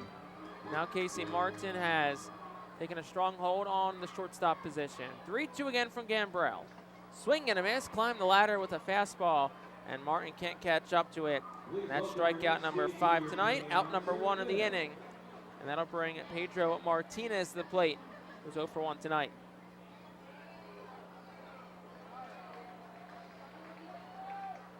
Martinez will dig in, the Venezuelan native who joined the Phillies organization this past offseason. He squares the bunt, pulls back, and it's upstairs for a ball 1-0. He's been on the 7-day injury list on May the 1st after suffering what appeared to be a hamstring injury, running up the first base line against Altoona. The 1-0, he shoots it foul to the left side out of play. It's 1-1. Martinez, who originally signed with the Cubs back in 2018 as an international free agent, was traded from the Cubs to the Rays in 2020. Spent the last couple of years in the Rays organization. The 1-1 misses outside for a ball. It's 2-1.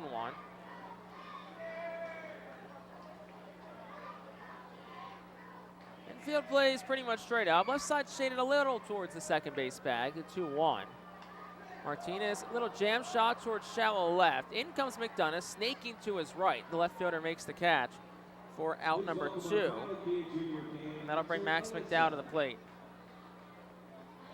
McDowell, who blown at bat tonight, has a home run. It was a solo shot to left field in the third that, at the time, tied the game up at 1, and that is the score that we currently reside at. Both pitchers have been excellent tonight. Both bullpens are empty. Pitch to McDowell. An off-speed pitch that breaks in for a called strike. It's 0-1. That's Gambrell's curveball, and it's been really good tonight.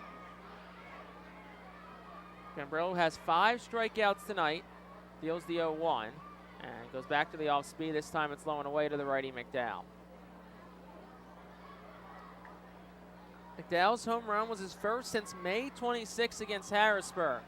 That was a walk-off that night. 1-1. Outside for a ball, 2-1. Yeah, that was a 3-run home run with the Phillies going into that bottom of the ninth down 2. And Max McDowell won it, walked it off. He's up in the count, 2-1 with 2 outs. Here's the pitch.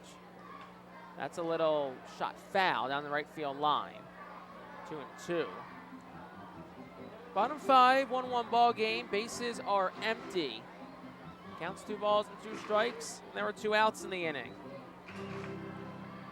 McDowell reaches the lineup card, flips over to Matthew Kroon. Here's the pitch.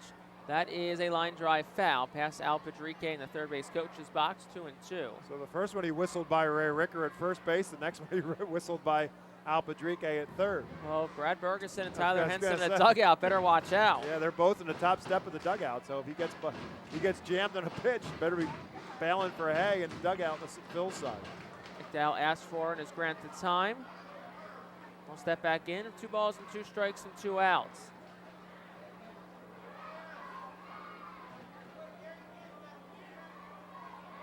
Gambrell, the 2-2.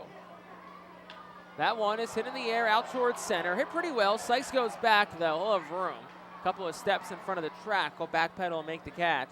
And that will retire the side, the top, bottom of the 5th. No runs, no hits, and nobody left for the Fightin' Phils. We'll go to the 6th. It's 1-1. Back after this on the Our Phils Radio Network. Cornwall Manor is an active senior living community on a 190-acre wooded campus in Cornwall, Lebanon County. The community offers independence and opportunities for wellness and fitness, as well as educational and musical programs, and the peace of mind of having convenient health care on site. Cornwall Manor offers a range of residential choices from apartments to homes. Prospective residents are welcome to visit us for lunch and have a chance to learn more about the community. More information is available online at cornwallmanor.org. Cornwall Manor, celebrating 70 years of senior living. Our Phils fans can continue to expect great performances all season long on the Burke's Commercial Roofing stage. It's the home of great local talent, including the Our Phils mascot band. Burke's Commercial Roofing prides itself on being a locally owned and operated company that puts an emphasis on customer service. They provide free on-site estimates and can handle any size repair, restoration, or replacement. Visit burkscommercialroofing.com or call 610-717-3949 for more information. And don't forget to sit back, relax, and enjoy the show at the Burke's Commercial Roofing stage at America's Classic Ballpark. To enjoy a perfectly crafted 1893 from the makers of Pepsi Cola, you must first appreciate its carefully selected ingredients. A dash of cola nut extract, a hint of real sugar, a splash of sparkling water, and a generous amount of attractive spokesperson. Trust me, I'm gorgeous. Cheers to 1893 boldly blended colas, a delicious balancing act of premium ingredients from the makers of Pepsi Cola. Well, it's always glory days in baseball town as we go to the bottom of the 5th inning. It's a 1-1 ball game. Some Bruce Springsteen over the PA system on this 80s night as Griff McGarry returns the mound for inning number 6 of work. It's a 1-1 ball game as he gets 2-3-4 starting with Nick York. Here's the pitch to York. Swing and a miss. No balls and a strike. You like that little reference right there? That's very good. Good for you. By the way, that's the 72nd pitch thrown by McGarry. So they'll certainly, bullpen's still quiet. It's McGarry's 6th inning to work through. Here's the pitch. That is outside for a ball. And York did check his swing. They appealed to first for Paul Romer, said no swing. So theoretically speaking, I don't put any carts before horses here, but if you can get McGarry through the 6th, it's probably it. 6 innings for him. He hasn't gone more than 5 this year. One more out would set a new season high. Next pitch is outside for a ball, 2-1. Of course, you know, you're looking more to close games, so high leverage spots here. Ryan Kerkering's fresh. Dominic Pipkin is fresh. Noah Song through last night, so he's probably not up tonight. Zarbniski could be an option. Keelan Kilgore, swing and a miss, 2-2. So Andrew Baker now back off the development list also. An option. Adam Leverett can give you a couple of innings too if it's a tie game. So lots of options tonight for what you could do after McGarry, but of course the focus is getting through the 6th. The 2-2's outside, it's full. And very similar situation to what Reading faced last night with David Parkinson and what was then a tight game. Parkinson ends up giving up a home run in the 2nd to tie the game at 2 apiece, but then the Reading Fightin' Phils come back in the bottom of the 6th and put a 3 spot up to get him the win. But it's kind of the same thing. Could he get it through the 6th inning? And although he gave up a solo home run in that inning, that was enough, and it turned out to be a really solid outing for Parkinson last night to get them through 6, and that I'm sure is what they're looking for from McGriff tonight, for McGarry tonight. 3-2. That's a line drive towards center. De La Cruz comes in, and it'll drop a couple of hops in front of him for a base hit. So it's a leadoff single for Nick York. See if that prompts any action in the Our Phils bullpen.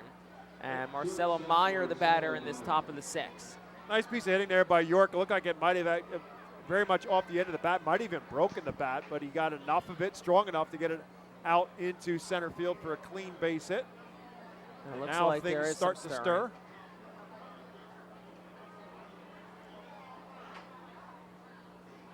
Meyer steps in, first pitch home, is down low for a ball. It is 1-0. Let's see if Meyer gets anything other than a curveball. First pitch McGarry throws to him is a curveball. Again, he has given Marcelo Meyer a ton of breaking balls in this series so far. Braden Zarbniski is the one who gets up and begins to throw in the bullpen. 1-0. That's a fastball in the inner half. For a called strike, it's 1-1. Yeah, that's simply a matter of missing on the first curveball, so come back with a pitch you feel more comfortable with the fastball. I think Meyer thought it was inside. He laid off. So it's 1 ball and a strike, no outs in this top of the 6th. Tie game at 1. Here's the pitch. That's down and in for a ball. It's 2-1. And to reflect back on last night, Jake, if you remember, Zarbniski also got up in the 6th inning last night for Parkinson in the event that he got in trouble. Parkinson was able to get through the inning, and Zarbniski ended up sitting down. Eventually Noah Song, who came in and got the 7th and part of the 8th. 2 balls and a strike. Here's the pitch. That is at the knees for a called strike, 2-2. I think Meyer was thinking exactly what I'm thinking, that he's going to see a bunch of curveballs in this at-bat, and now he's a little frustrated with himself because he just took a fastball right there, a thigh-high fastball, thinking he was going to get a curveball, and McGarry changed him up a little bit by coming with the fastball, and now all of a sudden it's 2 balls and 2 strikes. So 2-2, no outs. The lefty Meyer digs in. The righty McGarry peers home. Gets a side. He'll toe the first base side of the rubber. And the delivery. Goes to that curveball, and it's down low for a ball, and the count runs full to Marcelo Meyer. That's a good take by Meyer. Again, just 20 years of age, so he's very much learning this game and learning to hit as he moves up the chain in the Red Sox organization and seeing better and more professional pitchers as he continues to advance. So the count's full here. McGarry, here's the pitch. Runner goes. It's a ground ball. Little cue shot just to the right of the mound. And McGarry will scoop in and throw to first. So York up to second. It's basically a bunt. 1-3 on the play. And that'll bring Chase Mydroff to the plate. It was very strange. York was off on the pitch, so regardless, they had no play at second base. But Meyer really didn't even break out of the box. And the ball dribbled about halfway up the first base side. McGarry, the only one really who could make a play, but Meyer really wasn't hustling out of the box in any way. I think almost stunned that he even made contact with it. So here's Chase Mydroff will dig in from the right side. Now leading off second's Nick York. He represents the go-ahead run in a 1-1 ball game. Pitch, and it's in there for a called strike, 0-1. McGarry also 8 strikeouts tonight, which matches a season high. Last had 8 against Binghamton when he went 5 on June the 10th. That was part of a 7-inning game, which the Fightins took a no-hitter into the 7th. 0-1. And on the hands, fouled straight back. It's 0-2. Just watching the Phil's dugout, and out Padrique, who does make the pitching changes, is at the bottom of the steps on the Phil's dugout as McGarry now has thrown 85 pitches. I almost think that this might be the last batter he faces, success or not. Season high is 91 for McGarry. Here's the pitch. Swing and a miss. And down on strikes goes Chase Mydroff for the second out of the inning. That's the 9th strikeout tonight. That sets a new season high for Griff McGarry, and that'll bring Nathan Hickey up. But no, it looks like this inning is McGarry's. But also, the lefty coming up, and unless you would Kilgore throw in, probably replace the righty with the righty. So McGarry, though, gets to stay into the game. Yeah, Alpadrique moved up a step, but all he did was move his infielders around a little bit to position them, and that takes a step back. So it's McGarry's inning. So McGarry looking to finish a quality start. First pitch, just misses inside to the lefty Hickey. It's 1-0. And also in a tie ball game, it'd be nice to see him not just get through this inning, but then to see the Phils get a run, to get him finally get a decision in this season. He still has yet to get a decision. This is 10th start. 1-0. That's a breaking pitch that just misses down and in. It's 2-0. 88 pitches for McGarry. Hickey could be his last batter no matter what. The righty Blaze Jordan awaits on deck as Zarbniski looks to be ready.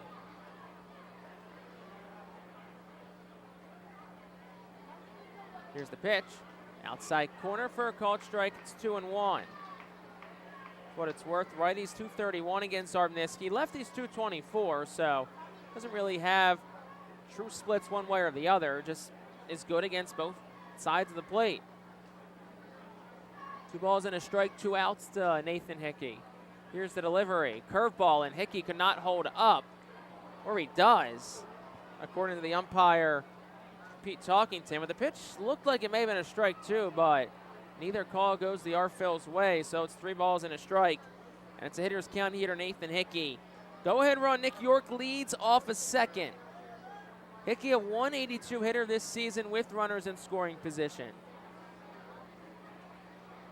Just 6 hits and 29 at-bats. McGarry looking to keep him quiet. 3-1 is down low, and that's ball 4. So we'll see what Al Padrique does now. He sits on the top step, and here comes the skipper for the Phils. So Hickey will work a walk. It's the second one issued by Griff McGarry tonight, and it looks like the righties' night is done. Strong outing for Griff McGarry. Now Braden Zarbniski will enter to try and get out of this frame. Well, we look here real quick before we send this to break. Zarbniski, never mind. Never mind. Griff McGarry will stay in this game. That's a first. That's the first time we've seen Al Padrique come to the mound and not make a pitching change. Usually if it's going to be a conversation, he sends Brad Burgess, his pitching coach, out there. But whether Griff McGarry changed his mind or Al Padrique somewhere or another along the line changed his mind, and it was a quick McGarry's conversation. Still there. Yeah. Maybe, you want it? Sure, let's do it. How do you feel? I feel great, Skip. I'm good. Let me get out of this. Blaze Jordan, here's the pitch to him. That's down and away for a ball, 1-0. But this is probably McGarry's last hitter one way or the other. May have convinced him to get it. Let me get one more shot at getting out of this inning. 1 ball and no strikes to Jordan. Runners on first and second, 2 outs, top of the 6th. It's a 1-1 ball game. McGarry deals. Down low for a ball, it's 2-0.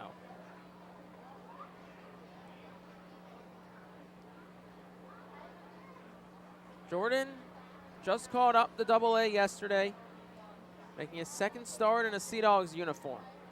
They're coming out of the All-Star break. He's up 2-0. Here's the pitch. Big. Swing and a miss on a fastball. It's 2-1. And that's far from McGarry's best fastball, 93 miles an hour. It was pretty much middle, too, and Jordan's eyes lit up, but McGarry was able to blow it past him. The pitch, that's a little cue shot towards first. Ortiz stays down on it, bobbles it real quick, but keeps it in his glove, and that will retire the side as he touches the bag. What a night for Griff McGarry. No runs in the inning on a hit, no errors, and 2 left for the Fightin' Phils. We will go to the bottom of the 6th. Reading, like the last night for David Parkinson, looking to give McGarry a lead to work with. Back after this on the Phils Radio Network. The Reading Fightin' Phils are proud to partner with Berks County Mental Health and Disabilities Program.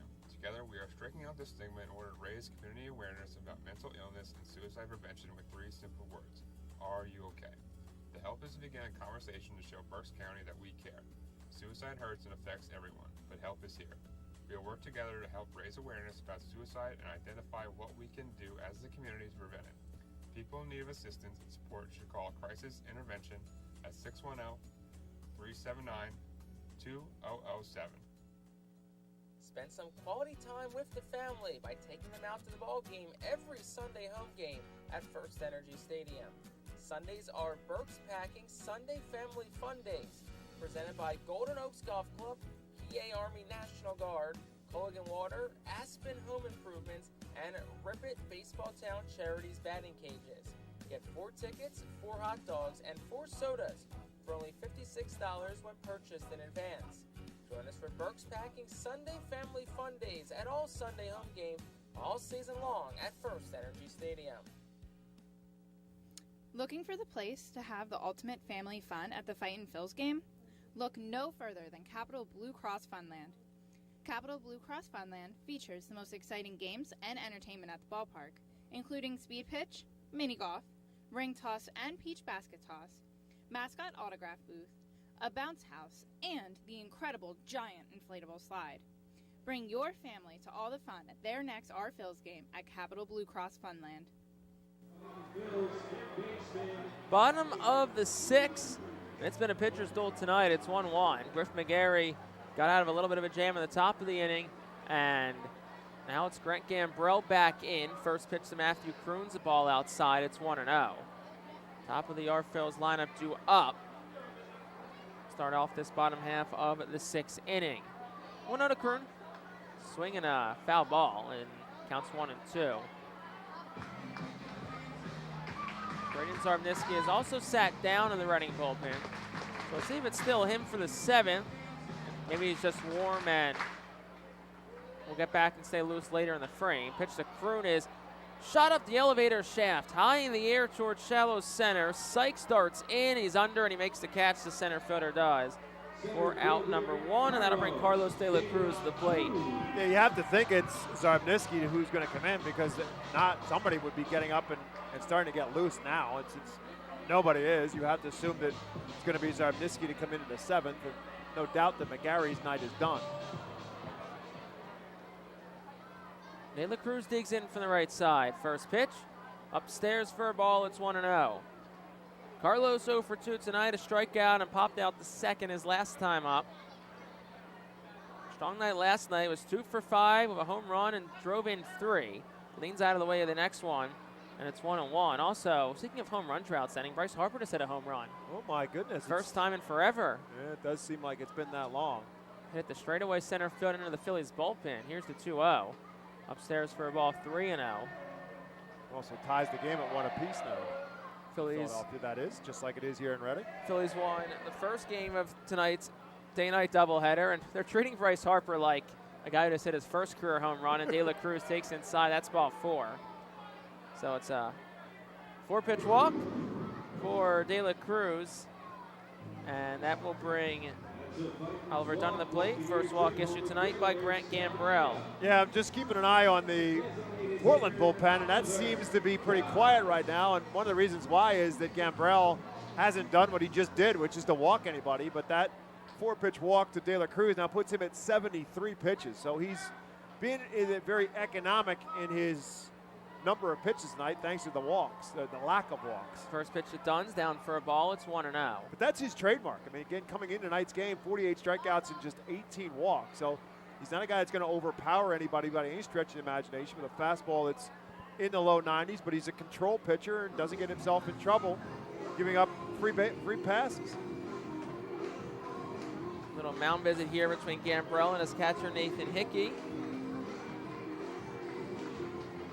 As the count's 1-0, 5 straight balls thrown since he got Kroon to fly out.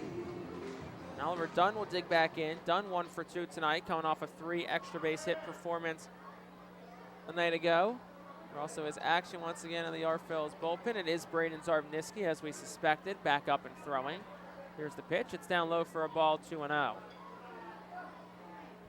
So here's an interesting spot for Oliver Dunn, as you said. Now that's 6 straight out of the zone. So you almost have to think you're probably going to get a fastball here if you're Dunn. See if Dunn's sitting dead red. Here's the pitch. Does get a fastball, but it's outside. It's 3-0, and that's 7 straight balls thrown by Grant Gambrell.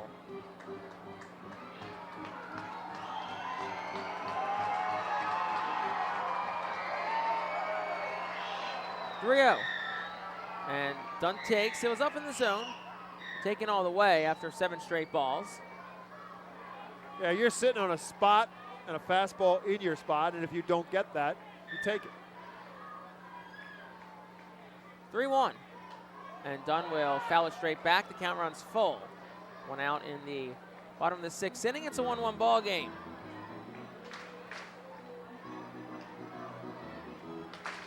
Dunn's 3 hits last night, tied his season high.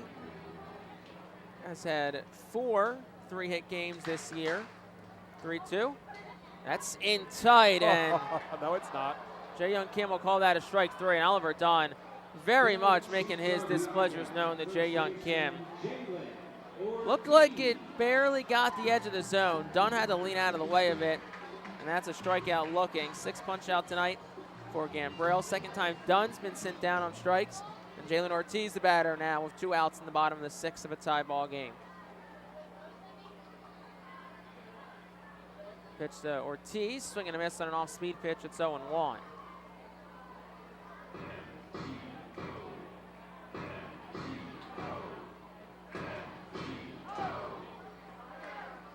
De La Cruz leads off first. Here's the pitch.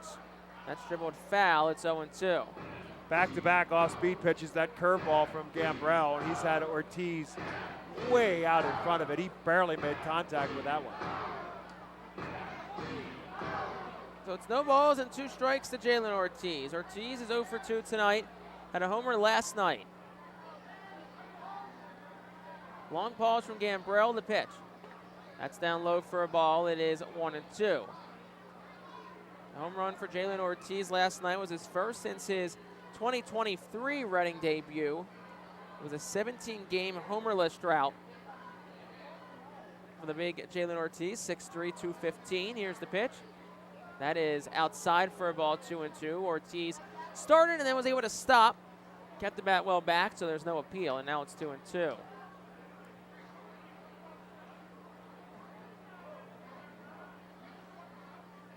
Two outs, bottom six of a tie ball game. Reading looking to break through. The pitch.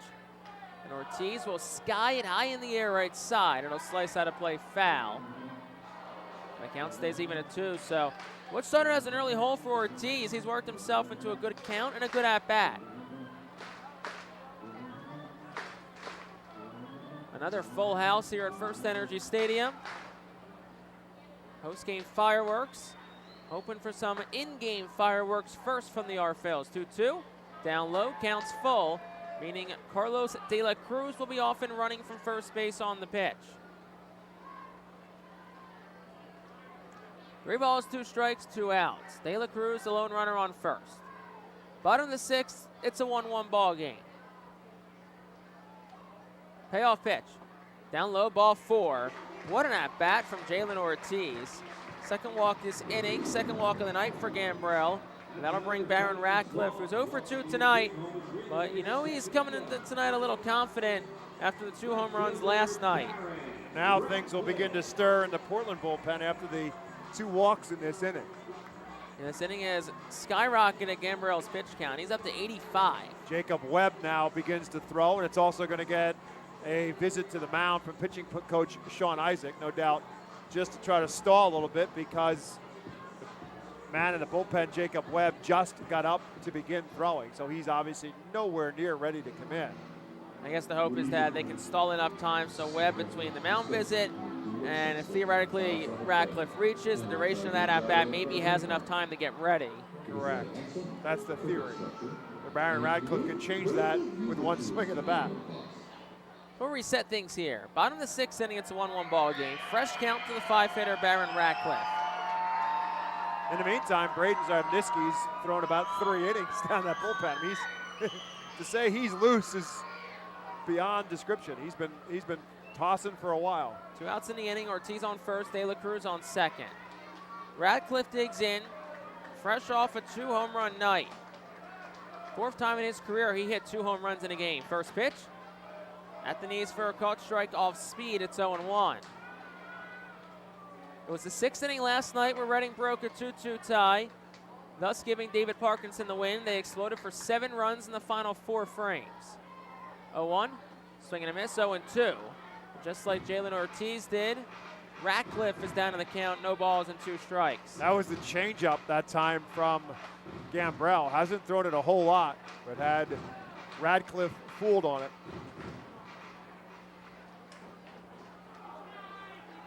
0-2, 2 outs with 2 on. Tie ball game, bottom 6. Gambrell readies and deals. That's down low for a ball. It's a ball and 2 strikes now to Barron Ratcliffe. Could be the last batter that Gambrell sees tonight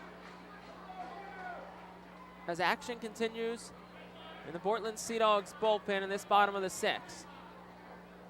Gambrell readies. At the belt, the pitch. That's down low. It's 2-2. There's been some good takes in this inning. And these are close pitches, too. Exactly. So Ortiz took a couple of close pitches and worked himself a walk, and now Ratcliffe has the count even. 2 balls, 2 strikes. The pitch. That's down low. It's 3-2. Gambrell started heading towards the dugout. He thought it was a strike. So the count's full. 2 outs means that the runners on first and second will be off and rolling on the pitch. The count started 0-2. It's worked back to full. 2 outs, bottom of the 6th. It's a 1-1 ball game. Gambrell readies at the belt. Here's the pitch. And swing and a miss, and Barron Ratcliffe chases an off-speed pitch, and he's down on strikes. 7th strikeout tonight for Grant Gambrell And that retires the side in the 6th. No runs, no hits. 2 left on base for the Fightin' Phils. We played 2/3 of action from FirstEnergy Stadium. We'll go to the 7th, still 1-1 on the Our Phils Radio Network. Are you looking for a reliable food distributor to meet all your culinary needs? Look no further than our trusted team at Feasers Food Distributors. For over 120 years, our products have been sourced from the best farms and suppliers, ensuring that you get the best ingredients for your restaurant or organization. From fresh produce to premium meats, Feasers supplies everything but the appetite. Visit Feasers.com today to experience the difference in working with a top-tier, family-owned food distributor. Feasers, your partner for success in the kitchen. Looking for a fast and hassle-free way to get your snacks and non-perishable groceries? Look no further than FeasersDirect.com. With just a few clicks, discover the convenience of having your culinary essentials ready for a pickup at our headquarters in Harrisburg. Empowering communities one relationship at a time is our commitment at Tompkins. Our customers have thrived thanks to our focus on local lending and their commitment to the customers they serve. They do a great job. Everything for us, from our banking, our insurance, to our wealth management. Tompkins has always been there for us. We see a long relationship with Tompkins. They're good people. Tompkins, banking, insurance, wealth. Member FDIC Equal Housing Lender. Investment and insurance products are not FDIC insured, not bank guaranteed, and may lose value. Be the first to know everything about your Red and Fightin' Phils by signing up for the Baseball Town Insider email newsletter. Once you become a Baseball Town Insider, you will receive breaking news about Fightin's promotions, including giveaways and guest appearances, special events, exclusive offers, and discounts on tickets and merchandise, just for being a Baseball Town Insider. Visit Fightins.com to sign up for this free email newsletter. Baseball Town Insider. Stay in the loop and become a member today. Top of the 7th, 1-1 ball game. Braden Zarbniski, the new pitcher. And back on the play-by-play to tell you all about him, it's Bob McCool. Braden Zarbniski, the right-hander, making his 28th appearance for the Phils. Leads Reading in wins with a 5-1 record.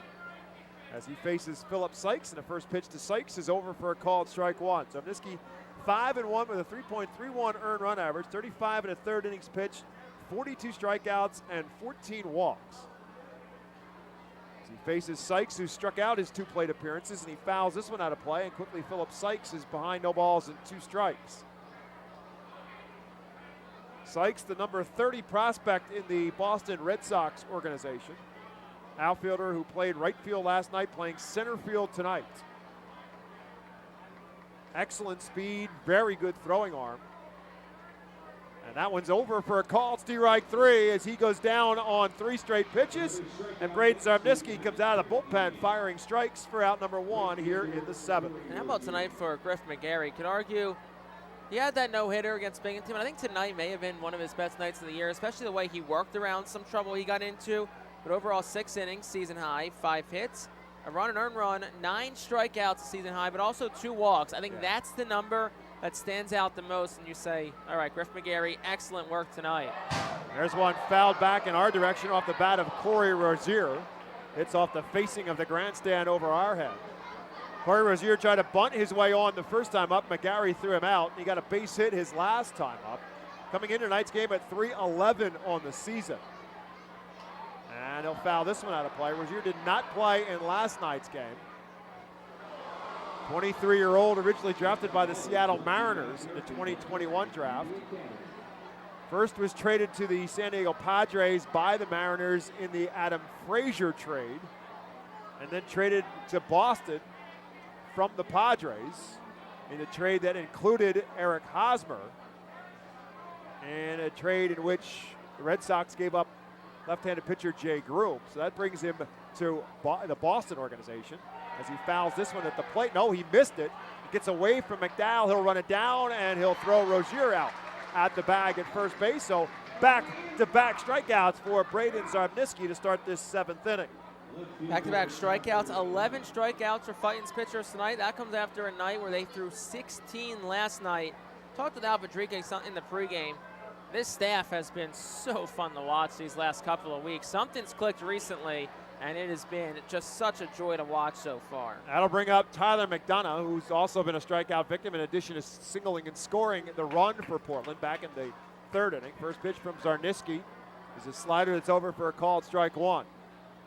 Yeah, we mentioned it out to Albadrique, 16 strikeouts and 2 walks, and he just kind of got a smile over his face when we mentioned those numbers, because and as he said at the time, if you get those kind of numbers, and that's some tough numbers to beat, but especially the 2 walks really is something that's going to win you a whole lot of ball games. Zarniski's now ahead, no balls and 2 strikes. Now time is called at the plate by McDonough. A late time at that, yeah, very too. much Zarniski did not look happy. Yeah, Brad Zarniski kind of is one of those guys who pitches with a little bit of an edge to him. And so he wasn't real happy with the late timeout, as he felt like he was ready to start in his windup. 0-2 pitch.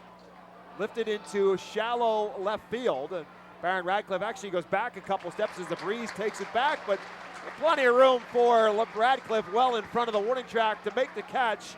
And it's a 1-2-3 7th for the Sea Dogs. 7th inning stretch when we come back to FirstEnergy Stadium. Portland 1, Reading 1. Nursing home neglect is a serious problem. If you or a loved one has suffered from bed sores obtained in a nursing home or a fall down in a nursing home resulting in a fracture, our friends at Swartz Culleton can help. Call the attorneys at Swartz Culleton for a free consultation. Their phone number is 1-800-JUSTICE. That's 1-800-587-8423. Once again, call 1-800-JUSTICE today. Swartz Culleton is a proud sponsor of the Reading Fightin' Phils. International Fireworks is the official fireworks provider of the Phils. International Fireworks shoots every fireworks show throughout the season, including 8 Mega Blast fireworks shows. International Fireworks also provides the pregame fireworks after the national anthem at each game. International Fireworks has a nearby retail store in Douglasville, Pennsylvania, where you can purchase all of your fireworks. Visit fireworksoreus.com for more information about the International Fireworks retail store in Douglasville. Thanks again to International Fireworks, the official fireworks provider of the Phils. There's a weekend in July where the baseball world revolves around a village in upstate New York. Baseball Hall of Fame induction weekend in Cooperstown is an unforgettable experience filled with family-friendly activities and priceless moments. Make your plans today for July 21st through the 24th for the induction of Fred McGriff and Scott Rowland as the class of 2023. Visit baseballhall.org today for the entire schedule. See you in Cooperstown, where the journey becomes legend. Have you or a loved one been injured? Get justice. Call Swartz Culleton today at 1-800-JUSTICE. Bottom half of the 7th inning, Portland 1, Reading 1.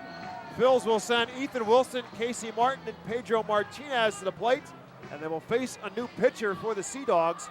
Right-hander Jacob Webb comes in, and first pitch to Ethan Wilson over for a called strike. Wilson looking for his first hit of this series. 0 for 2 tonight, 0 for 5 in total in this series against Portland. 0-1 pitch outside for a ball.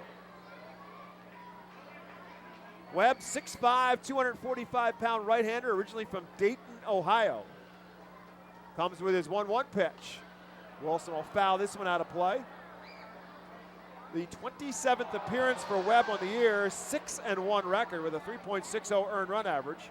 He's pitched 40 innings, he's struck out 41, he's walked 22. He has surrendered 4 home runs in his time on the mound. He's ahead of Ethan Wilson, 1 ball and 2 strikes. Wilson lifts this one to shallow left field towards the line. Give me a long run for Tyler McDonough, and he will not get there as it falls in foul territory in the Portland bullpen. And then takes a hop into the left field grandstand. So Ethan Wilson will come back to first base. Still in a no balls and 2 strike count.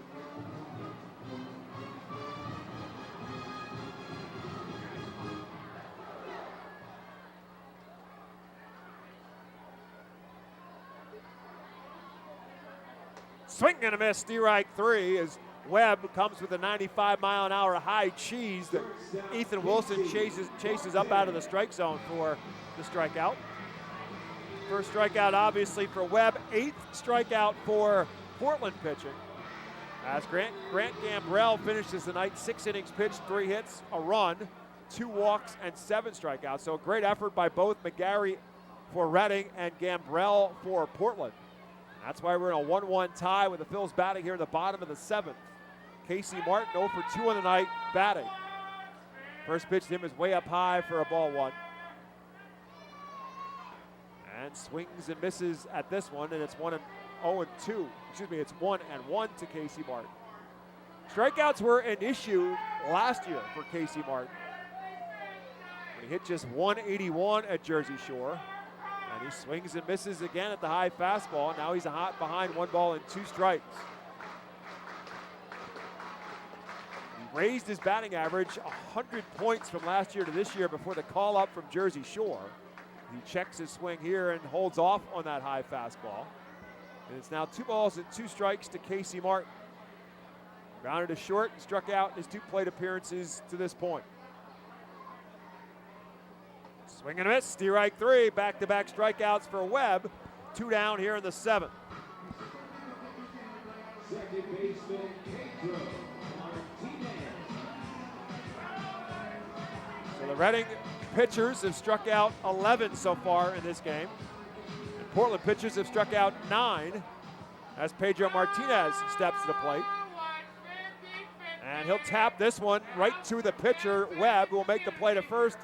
Plenty of time for out number 3 as the Phils go 1-2-3 in the 7th. 7 complete in baseball town. It remains Portland 1, Reading 1. Nursing home neglect is a serious problem. If you or a loved one has suffered from bed sores obtained in a nursing home or a fall down in a nursing home resulting in a fracture, our friends at Swartz Culleton can help. Call the attorneys at Swartz Culleton for a free consultation. Their phone number is 1-800-JUSTICE.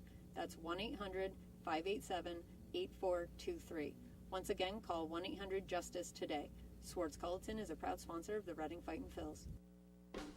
Celebrate the history of our national pastime at the National Baseball Hall of Fame and Museum in Cooperstown. See priceless treasures that'll bring your baseball memories to life. Connect with events that have shaped and changed the game and our country. Our stories to tell, your memories to share.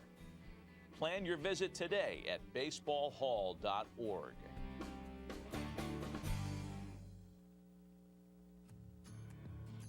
The Reading Fightin' Phil's birthday package is the best way to celebrate a birthday. Whether you're a youngster or an adult, there's no better birthday than a Fightin' Phil's birthday. The Fightin' Fan birthday package is customizable for fans of any age and starts at just $130. Base packages include 10 general admission tickets to a Fightin's home game, an autographed baseball, and a VIP reserved parking spot. Fans can also add a wide variety of experiences and options to make sure your favorite Fightin's fan's birthday is a grand slam. The Alvernia University Golden Wolves call to the bullpen will bring in the 3rd pitcher of the night for the Reading Fightin' Phils. And making his FirstEnergy debut for Reading, right-hander Dominic Pipkin will take over here in the 8th inning. Yeah, it's Pipkin's 3rd appearance. He's gone 3 shutout innings, allowed just a hit, has 3 strikeouts. Both came last week at Somerset. Was placed on the 7-day IL prior to the year, then moved to the 60-day on April the 13th. A few rehab stops at the Complex League and Clearwater, and then was assigned to Reading on July the 4th, and has had a strong start so far, and he gets the 8th. He will face the top of the order for Portland and Pablo Reyes. And Reyes takes the first pitch outside for a ball. Reyes 1 for 3 on the night. He drove in the run for Portland as he singled off the wall in right field.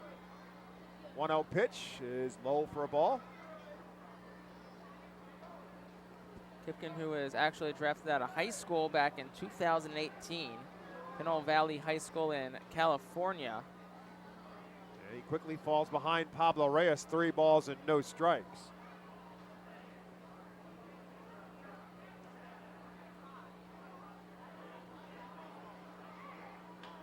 And swinging at the 3-0 pitch, Reyes slaps one down the 3rd baseline. Chad Epperson, the manager for the Portland Sea Dogs, made an effort, and then he did as he pulled the hand away and let it roll towards the bullpen and ultimately finds the seat. So it's 3-1 now to Reyes.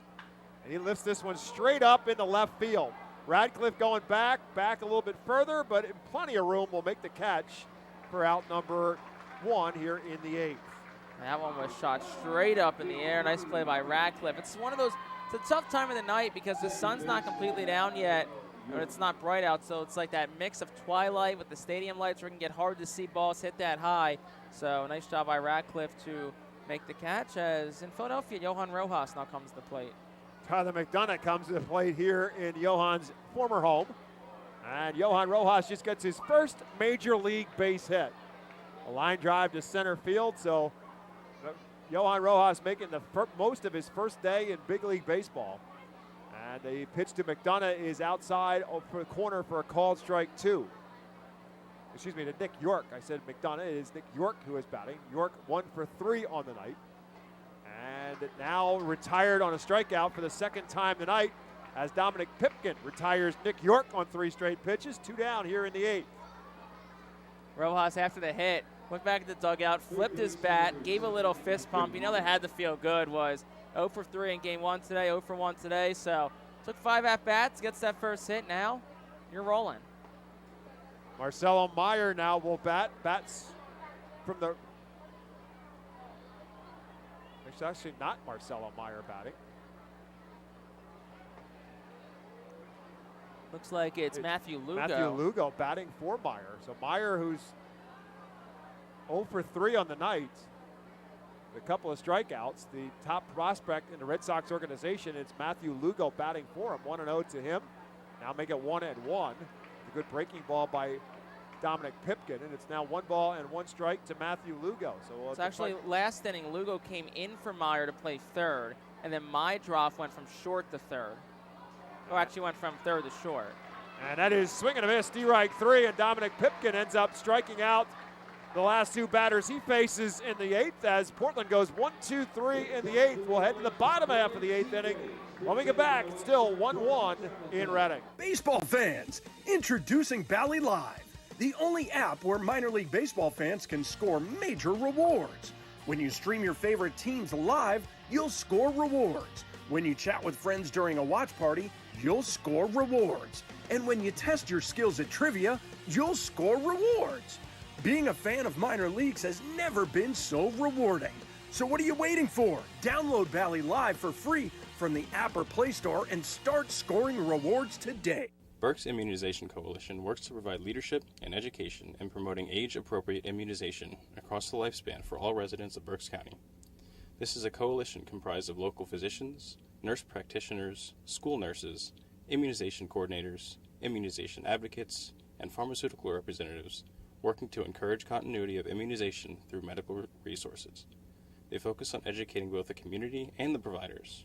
For more information, please visit www.immunizeba.org and click Local Coalitions.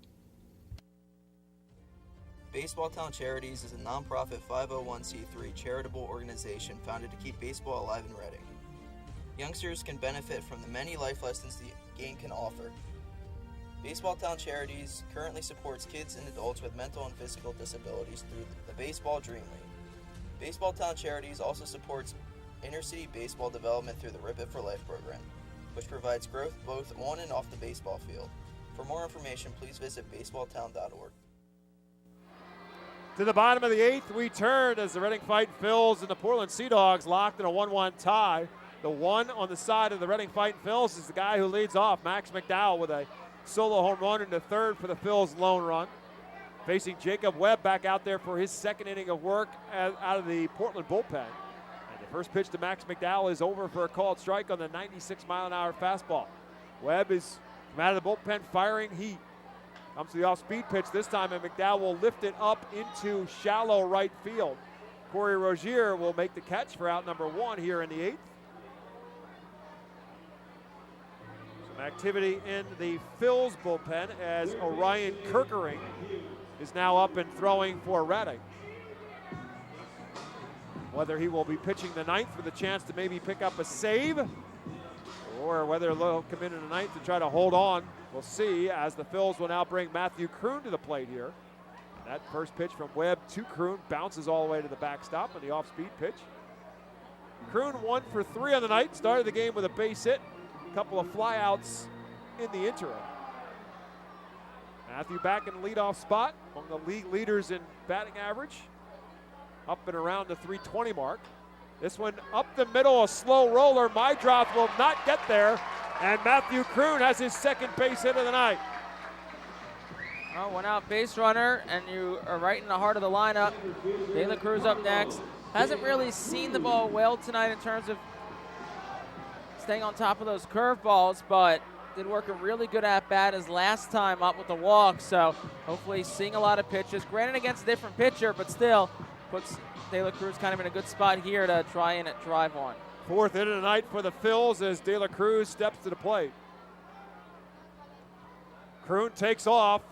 De La Cruz swings and fouls it straight back. That was a terrific jump, too, for Kroon.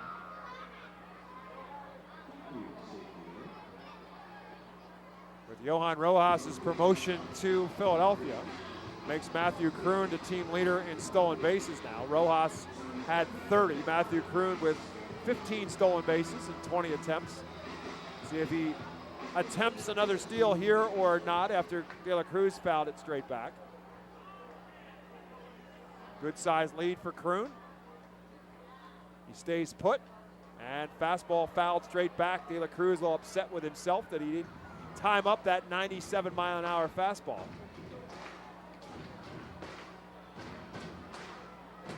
Portland bullpen is quiet. Man on first, 1 out here in the bottom of the 8th. And nice job by De La Cruz just to keep himself alive on the off-speed pitch. Just kind of reached out and slapped it and fouled it back out of play. Oliver Dunn in the on-deck circle for the Fightins. 1 run on 5 hits for Portland, 1 run on 4 hits for Reading. Pickoff attempt, Kroon back easily. Barely had really gotten his lead started. I'd say it was barely off the bag when it was thrown over.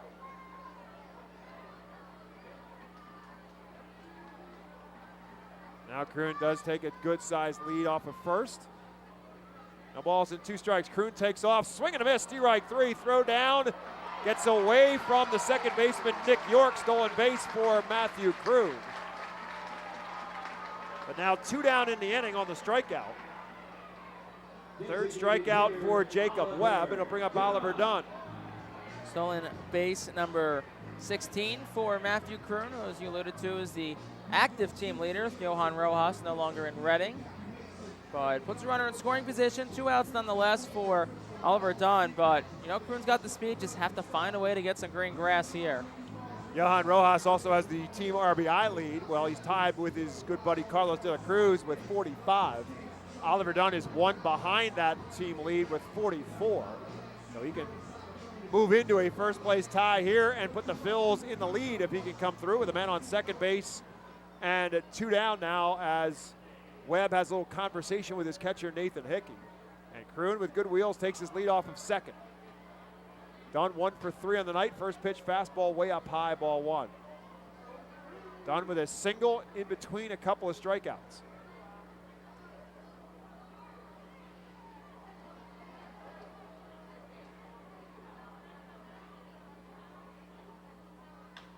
Tapped back through the middle on a slow roller. Mydroth will field it. His throw is not in time, and Kroon keeps on running, and he's going to score. Matthew Kroon just turned on the Jets and turns an infield single and an RBI, and the Phils lead it 2-1. Yeah, I mean, just hustle is the name of the game right there. Excellent job by Matthew Kroon. Doesn't stop, and Oliver Dunn knew he had a chance right away, and he turned on the Jets and beats it out. So it will be an infield single for Oliver Dunn, and now he does pick up that 45th RBI. More importantly, the Phils are in front. Good hustle by Dunn, even better hustle by Matthew Kroon, and great coaching by the manager, Al Pedrique, who pumped and told Matthew Kroon to take advantage of it as Blaze Jordan kind of fell asleep a little bit at first base, not realizing the runner was still running. But Jalen Ortiz now bats, and he swings and misses at the first pitch as Webb gives him an off-speed pitch. And Ortiz swings through it. Jalen 0 for 2 on the night, did work a walk his last time up. That one's way outside, and it's now 1 ball and 1 strike. So 2-1 now, the Phils are on top. And Orion Kirkering looks like he will make his Reading debut, his FirstEnergy Stadium debut, that is, with a chance to maybe pick up a save. Jalen Ortiz swings and misses. Now it's 1 ball and 2 strikes to the cleanup hitter.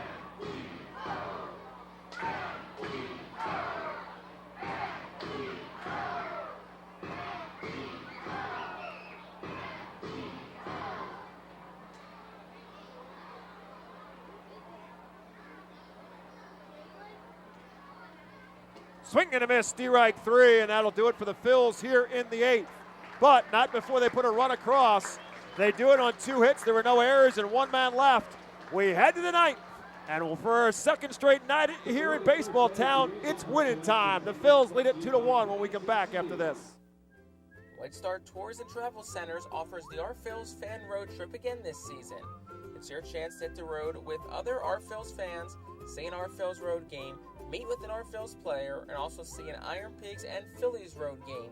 The White Star Our Phils road trip visits Altoona, Toledo, and Cleveland from Thursday, July 20th until Sunday, July 23rd. See the Our Phils in Altoona Thursday, meet with an Our Phils player or coach, then head to Toledo Friday and Cleveland Saturday to see many former Fightins in action. The trip heads back to Reading on Sunday.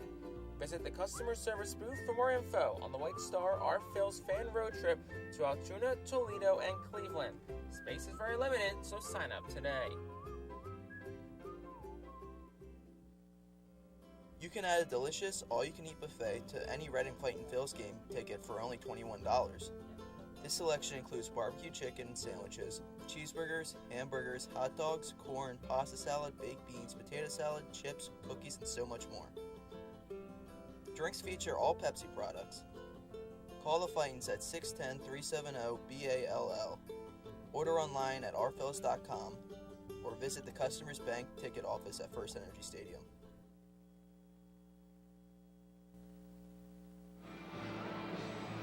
The Alberta University Golden Wolves call the bullpen will bring in Orion Kirkering. Kirkering, the 22-year-old right-hander, making his FirstEnergy Stadium debut, not his Fightin' Phils debut. He too called up during that road trip to Somerset. This is his 3rd appearance in a Fightin' Phils uniform. 2 innings pitched, he struck out 4. He has not walked a batter. Kirkering began the season in Clearwater, pitched 9 games for the Threshers, did not give up an earned run, was 1-0 in 10 innings pitched, 18 strikeouts, just 1 walk. On May 9th, he was promoted to Jersey Shore, pitched 18 games for the Blue Claws, 2-0 with a 1.77 earned run average. In 20 1/3 innings, he struck out 27, he walked 6. Hard-throwing right-hander with a great fastball and maybe even better slider. And he will face Chase Mydroth in a 2-1 game. First pitch from Kirkering is a called strike. The second one is outside. It's 1-1 to Mydroth, who's 0 for 3 on the night. Late swing by Mydroth, and it almost ended up in the Phils dugout. Madison Stokes bailing for cover. But fortunately for Madison, it hit the railing right in front of the dugout and didn't get inside, as Mydroth literally swung and took that pitch out of Max McDowell's glove. It's 1-2 now to the right-hander. The slider that Mydroth fouls out of play, and it remains 1-2.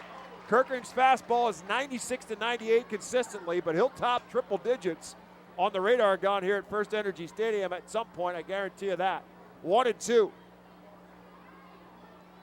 Again, tries to get him to chase the slider. He lays off, and now it's 2-2. Fastball and slider both considered his plus pitches. He does have a changeup, but not nearly the confidence, as this one is beaten into the ground on the aforementioned 100-mile-an-hour fastball from Orion Kirkering, and Mydroth stays alive. So at his 3rd level already is Orion Kirkering. Swing and a miss, in and out of the glove of Max McDowell. McDowell will run it down, and he'll throw to first in time on the 99-mile-an-hour fastball. Is strikeout number 1, out number 1 here in the 9th for Orion Kirkering.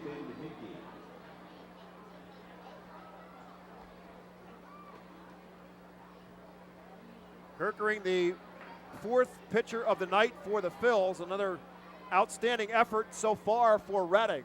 Griff McGarry got the start. Brandon Zarniski pitched the 7th. Dominic Pipkin pitched the 8th. And it's Kirkering for the 9th as he now faces Blaze Jordan. Actually looks like we got a pinch hitter for Blaze. Oh, it's actually, let me correct myself, it's Nathan Hickey batting. But Hickey 1 for 2 on the night. Hickey, the 5-hole hitter and the left-hander. Slaps one the other way. It's going to be a long play in the hole for Matthew Kroon. He turns and throws, not in time. Croon, the third baseman, was all the way over to basically the shortstop spot, ranging far to his left against the left-handed hitting Nathan Hickey, and had a then pirouette to make the throw and a two-hopper to Jalen Ortiz, who did hold the bag, but they said that Hickey beat it, so he is safe at first. That'll be an infield single for Nathan Hickey.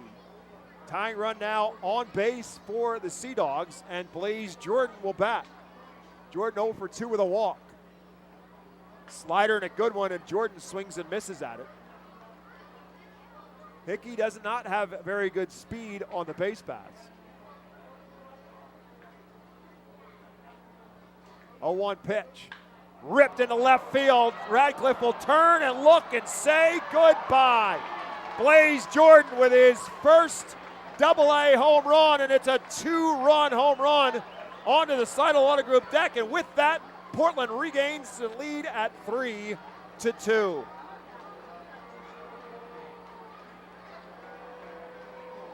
So Blaze Jordan, who hit 12 home runs at Single-A Greensboro, hits his first Double-A home run, and at a big spot for the Sea Dogs, they take the lead. That is Jordan's first hit as a Sea Dog as well, and that'll bring Philip Sykes to the plate.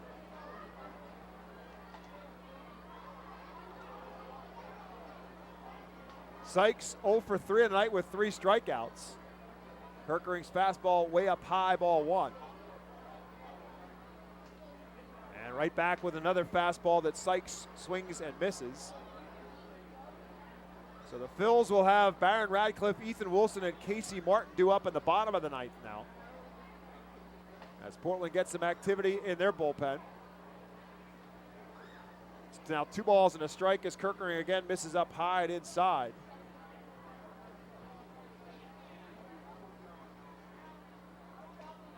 That one, the slider that's over for a called strike 2. Ryan Miller up and throwing in the Portland bullpen. Sea Dogs closer is Luis Guerrero, who pitched in last night's game. This one fouled out of play, so thought obviously is that he is not available to pitch in tonight's game. Guerrero ended up pitching an inning and a third in last night's 9-2 Phils win.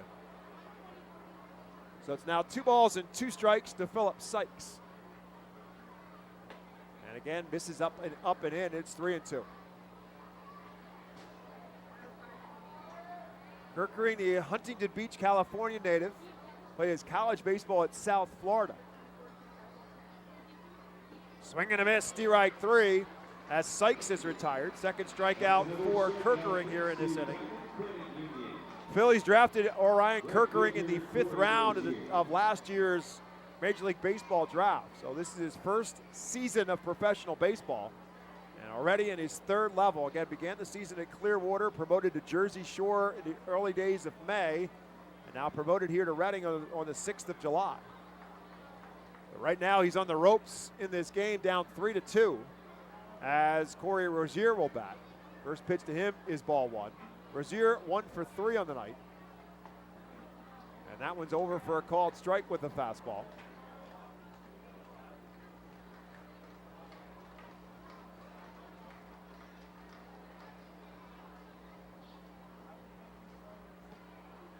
Comes with the slider that's low, and now it's 2 balls and 1 strike.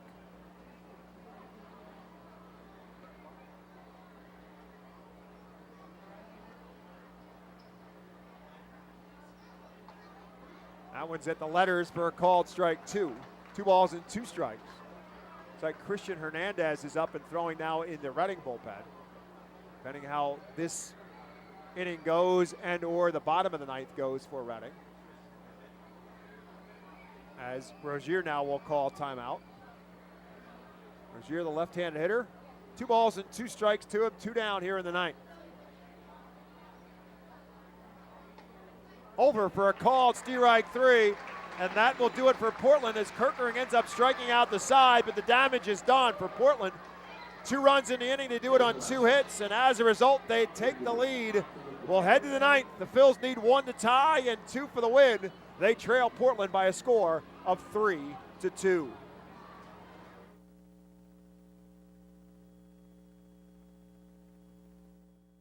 Unlike any other area in FirstEnergy Stadium, the Savage 61 Dugout Suite puts you in the closest seat to the action on the field.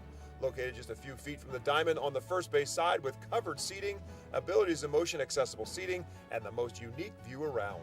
Your group will thank you over and over again for this one-of-a-kind experience. Tickets for the Dugout Suite start at $27 and include options to add food and drink packages. The ProMax Fence Systems Foul Porch is an exclusive group experience. Located in our left field corner, groups of 20 to 30 people are treated to 2.5 hours of all-you-can-eat buffet and drinks. In a festive atmosphere with a bird's-eye view of the visiting bullpen, regular season tickets are $34 for groups of 20 or more. Call us today at 610-370-BALL to reserve a spot for your group. The Penn State Health St. Joseph's 67 Club is the original hospitality area at FirstEnergy Stadium. Conveniently located along the third base side, the 67 Club gives you a front row seat to all the action at the hot corner. The area is safely protected from line drives with a large see-through net. Starting at $34, groups of 20 or more can enjoy a 2.5-hour all-you-can-eat buffet. Children 4 and under are free. Visit rphils.com or call us at 610-370-BALL to reserve your group outing today.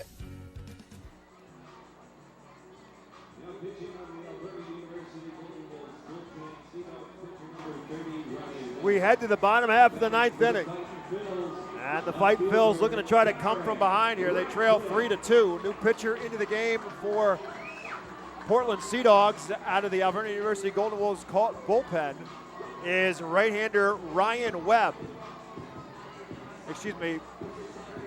Miller into the game for Portland. Miller, a 6-foot, 180-pound, 27-year-old right-hander, will face Baron Radcliffe leading off for the Fightins here in the bottom of the ninth. First pitch up, ball one. Miller making his 26th appearance for the Sea Dogs. He's 3-2 with a 5.0 ERA. 36 innings, 36 strikeouts, 12 walks. He's also given up 5 home runs as Radcliffe stands in, and the pitch on the 1-0 is on the inside corner for 1 ball and 1 strike. 96 on the radar gun from the right-hander Ryan Miller.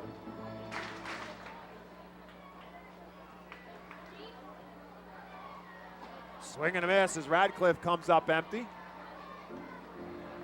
Barron 0 for 3 on the night with a couple of strikeouts.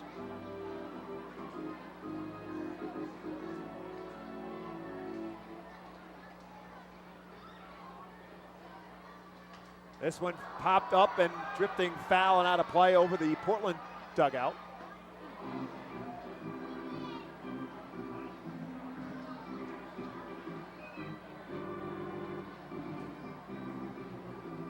Ethan Wilson in the on-deck circle. Casey Martin to follow for the Phils. Down 3-2 here in the bottom of the ninth.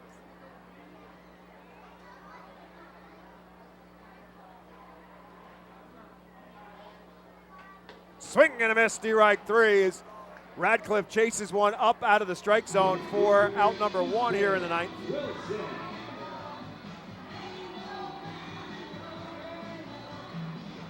Twelfth strikeout of the night now for Portland pitchers as Ethan Wilson steps to the plate. Ethan looking for his first hit of this series. 0 for 3 tonight, 0 for 6 in the series as he stands in. And first pitch to him is low for a ball. Our PSECU attendance for tonight's game, 7,347. PSECU, proud to be one of the largest credit unions in Pennsylvania. 1-0 to Ethan Wilson. Left-hand hitter settling in. Up and hit him.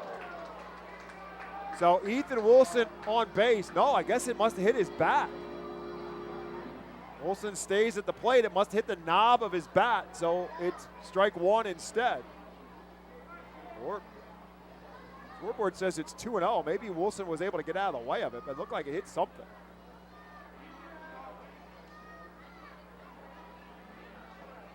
That's over for a called strike.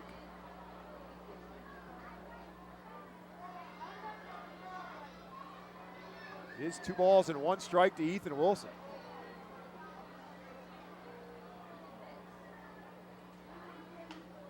Pop straight up, Hickey off with a mask, back to the backstop, but he'll run out of room as it becomes a souvenir. And the chase ensues. Eventually grabbed by a fan in the box seats directly behind home plate. Again, shy of 7,400. An attendance figure that will put the Fightin Phils over the 250,000 mark for this 2023 season.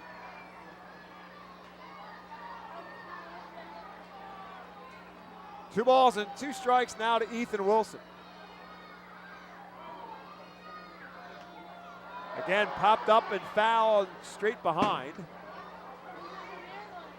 as Wilson stays alive.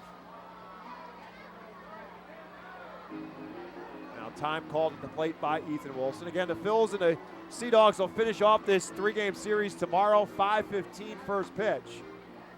And all fans in attendance receive an Alec Bohm photo t-shirt. Former Fightin Phil and current Philadelphia Philly. 2-2 pitch to Wilson. Tapped right side, right to the first baseman, Blaze Jordan, who will take the play to the bag by his lonesome for out number 2 here in the ninth. So the Phils down to their last out now here in the ninth, and they'll bring up Casey Martin.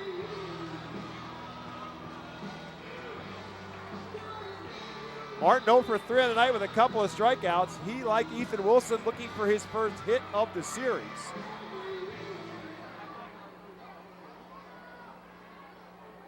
Facing right-handed pitcher Ryan Miller. First pitch swinging and fouls it straight back. Again, Martin chasing after a lot of high fastballs in this game tonight, sometimes going out of the strike zone in the process.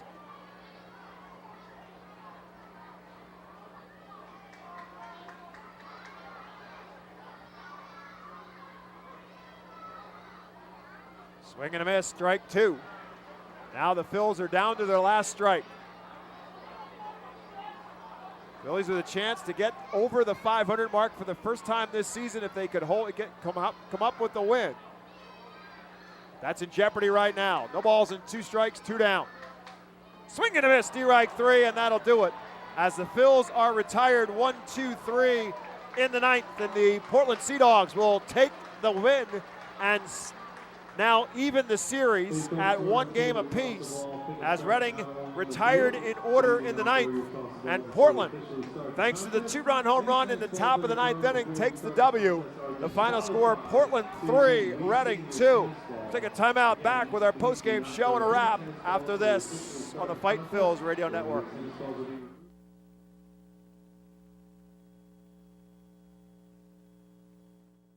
Unlike any other area in FirstEnergy Stadium, the Savage 61 Dugout Suite puts you in the closest seat to the action on the field.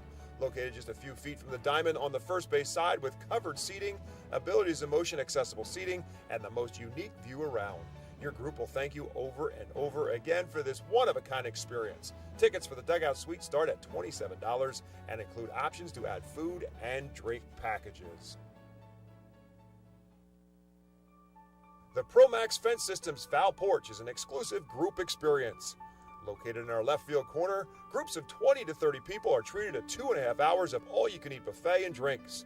In a festive atmosphere with a bird's-eye view of the visiting bullpen, regular season tickets are $34 for groups of 20 or more. Call us today at 610-370-BALL to reserve a spot for your group. The Penn State Health St. Joseph's 67 Club is the original hospitality area at FirstEnergy Stadium. Conveniently located along the third base side, the 67 Club gives you a front row seat to all the action at the hot corner. The area is safely protected from line drives with a large see-through net. Starting at $34, groups of 20 or more can enjoy a 2.5-hour all-you-can-eat buffet. Children 4 and under are free. Visit rphils.com or call us at 610-370-BALL to reserve your group outing today.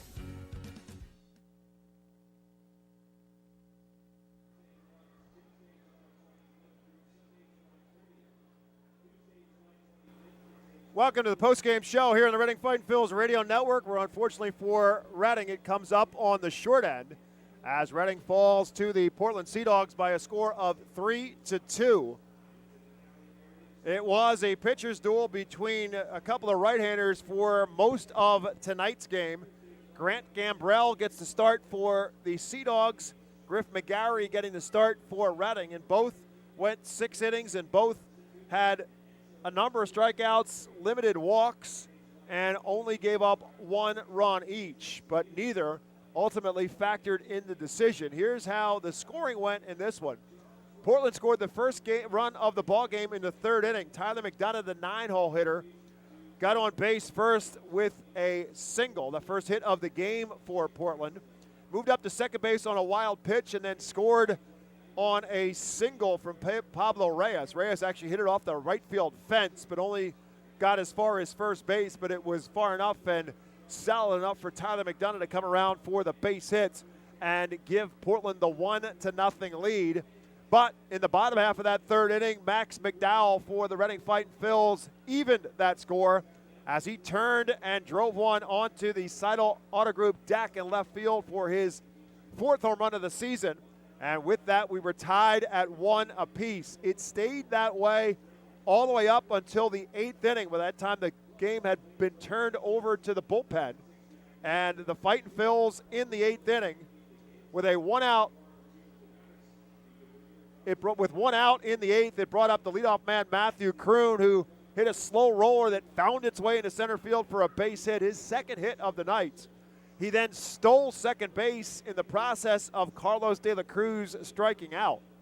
So there were now 2 down in the inning, but Kroon at second base, and Oliver Dunn hit a slow roller towards the middle of the diamond that the shortstop Chase Mydreth had to arrange far to his left and make the off-balance throw. Dunn beat the throw to first, and Matthew Kroon never stopped running around third and came all the way around to score as Blaze Jordan kind of lost track of where the runner Kroon was, and Kroon ended up scoring without a throw home. So it was an infield single and an RBI for Oliver Dunn as the heads-up base running by Matthew Kroon gave the Phils the lead at 2-1 heading into the 9th inning.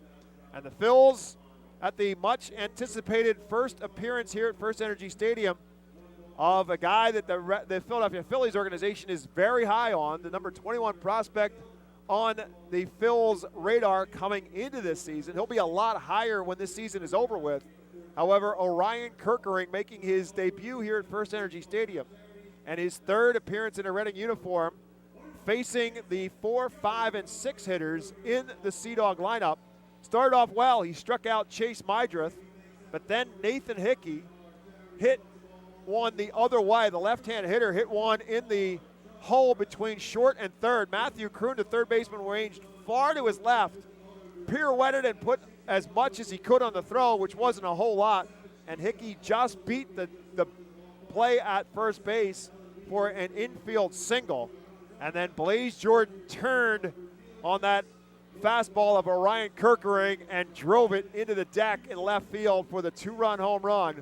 And with that, Portland took the 3-2 lead. Kirkering ended up striking out the last 2 batters he faced. So in the end, he struck out the side in the 9th. But the 2-run home run put the Phils behind 3-2 heading into the bottom of the 9th. And it was Ryan Miller who was called on from the Portland bullpen to try to get the last 3 outs, and he got them in order with a couple of strikeouts in the process. And Portland ends up taking the win tonight. Tough one for the Fightin' Phils as they were on the verge of a couple of things. One, a win, which would have assured themselves of a series win in this abbreviated 3-game series. After winning game 1 of the series with a win tonight, Reading obviously would have been able to take the series, but they also would have been able to move over the 500 mark for the first time all season long. But that, too, is denied as well with the loss tonight. So for Portland, 3 runs on 6 hits. There were no errors and 5 men left on base. For Reading, 2 runs on 5 hits, no errors, and 5 also left on base. Again, Grant Gambrell got the start tonight, 6 innings, 3 hits, a run, 2 walks, and 7 strikeouts. Good relief work by Ryan Miller. Jacob Webb started out pretty well, but he's the one who gave up the run, but ultimately a combined 13 strikeouts with just 2 walks for Portland pitching. Again, Griff McGarry tonight ended up pitching 97 pitches. His longest outing of the season was a full 6 innings, 4 hits, 1 run. It was earned, and 2 walks and 9 strikeouts. Braden Zarniski pitched a clean 7th with a couple of strikeouts. Dominic Pipkin pitched a clean 8th with a couple of strikeouts, but unfortunately, Orion Kirkering ends up taking the loss in this one as he gave up the 2 hits and the 2 runs. Did strike out 3 in the process. So the Phils pitching again with big strikeout numbers tonight as they again strike out 16 and walk 2. So exactly what they did in last night's game against Portland. But unfortunately tonight it does not go the way of the Phils as the bats did not come through to the degree that they did a night ago. And Portland takes game 2 of this series. Jacob Webb ends up giving up the run that gave the Phils the lead, but ultimately ends up getting the win in the process. He's now 7-1. Orion Kirkering absorbs the loss. He now is 0-1.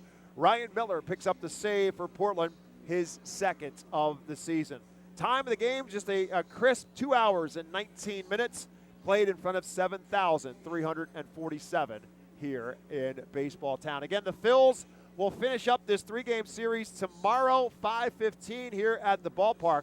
And again, Reading and Portland in Game 3 of this series. All fans in attendance will receive an Alec Bohm photo T-shirt. Phils will then go on the road for the 6-game stretch, beginning on Tuesday in Altoona, and then back here in Baseball Town on Tuesday, July 25th, when the Phils will take on Binghamton for a 6-game stand beginning at 12 noon on that Tuesday, July 25th, and then continuing right up and through the end of the weekend on Sunday, July the 30th. So a 6-game homestand against Binghamton and plenty on hand in that homestand, including fireworks on the 26th, 27th, and 28th. And as always, a Mega Blast fireworks on Saturday the 29th, including a Star Wars tribute with Star Wars characters. And on Sunday, July 30th, kids receive an Aaron Nola bobblehead. So lots on hand on that last series in the month of July when the Phils return home in their next homestand. So Game 2 of this series again goes to Portland. The Sea Dogs are now 11-3 on the season. Reading with the loss falls to 6-7. That will do it for our broadcast tonight. For my colleague Jake Starr, my name is Bob McCool. Thanks to the manager Al Padrique for spending some time with us on our pregame show. As always, it's an entertaining conversation when we had the skipper on the show. He had a lot of good things to say. You'll be able to see that interview coming up while the Phils are on the road on both the Facebook and Twitter social media accounts for the Reading Fightin' Phils. But the Phils drop one tonight to Portland at home here in Reading by a final score of 3-2. That will do it for our broadcast. As always, thanks for tuning in to the Reading Fightin' Phils radio network. Hope you'll do so tomorrow right back here at FirstEnergy Stadium. 5:15 is first pitch. Pre-game show coming your way at 5 o'clock here on the Reading Phils radio network. For Jake Starr, my name is Bob McCool. As always, thank you for listening. Hope you'll do so again tomorrow. Better yet, we'd love to see you at the ballpark. Have yourselves a great night, everyone. And again, thank you for listening.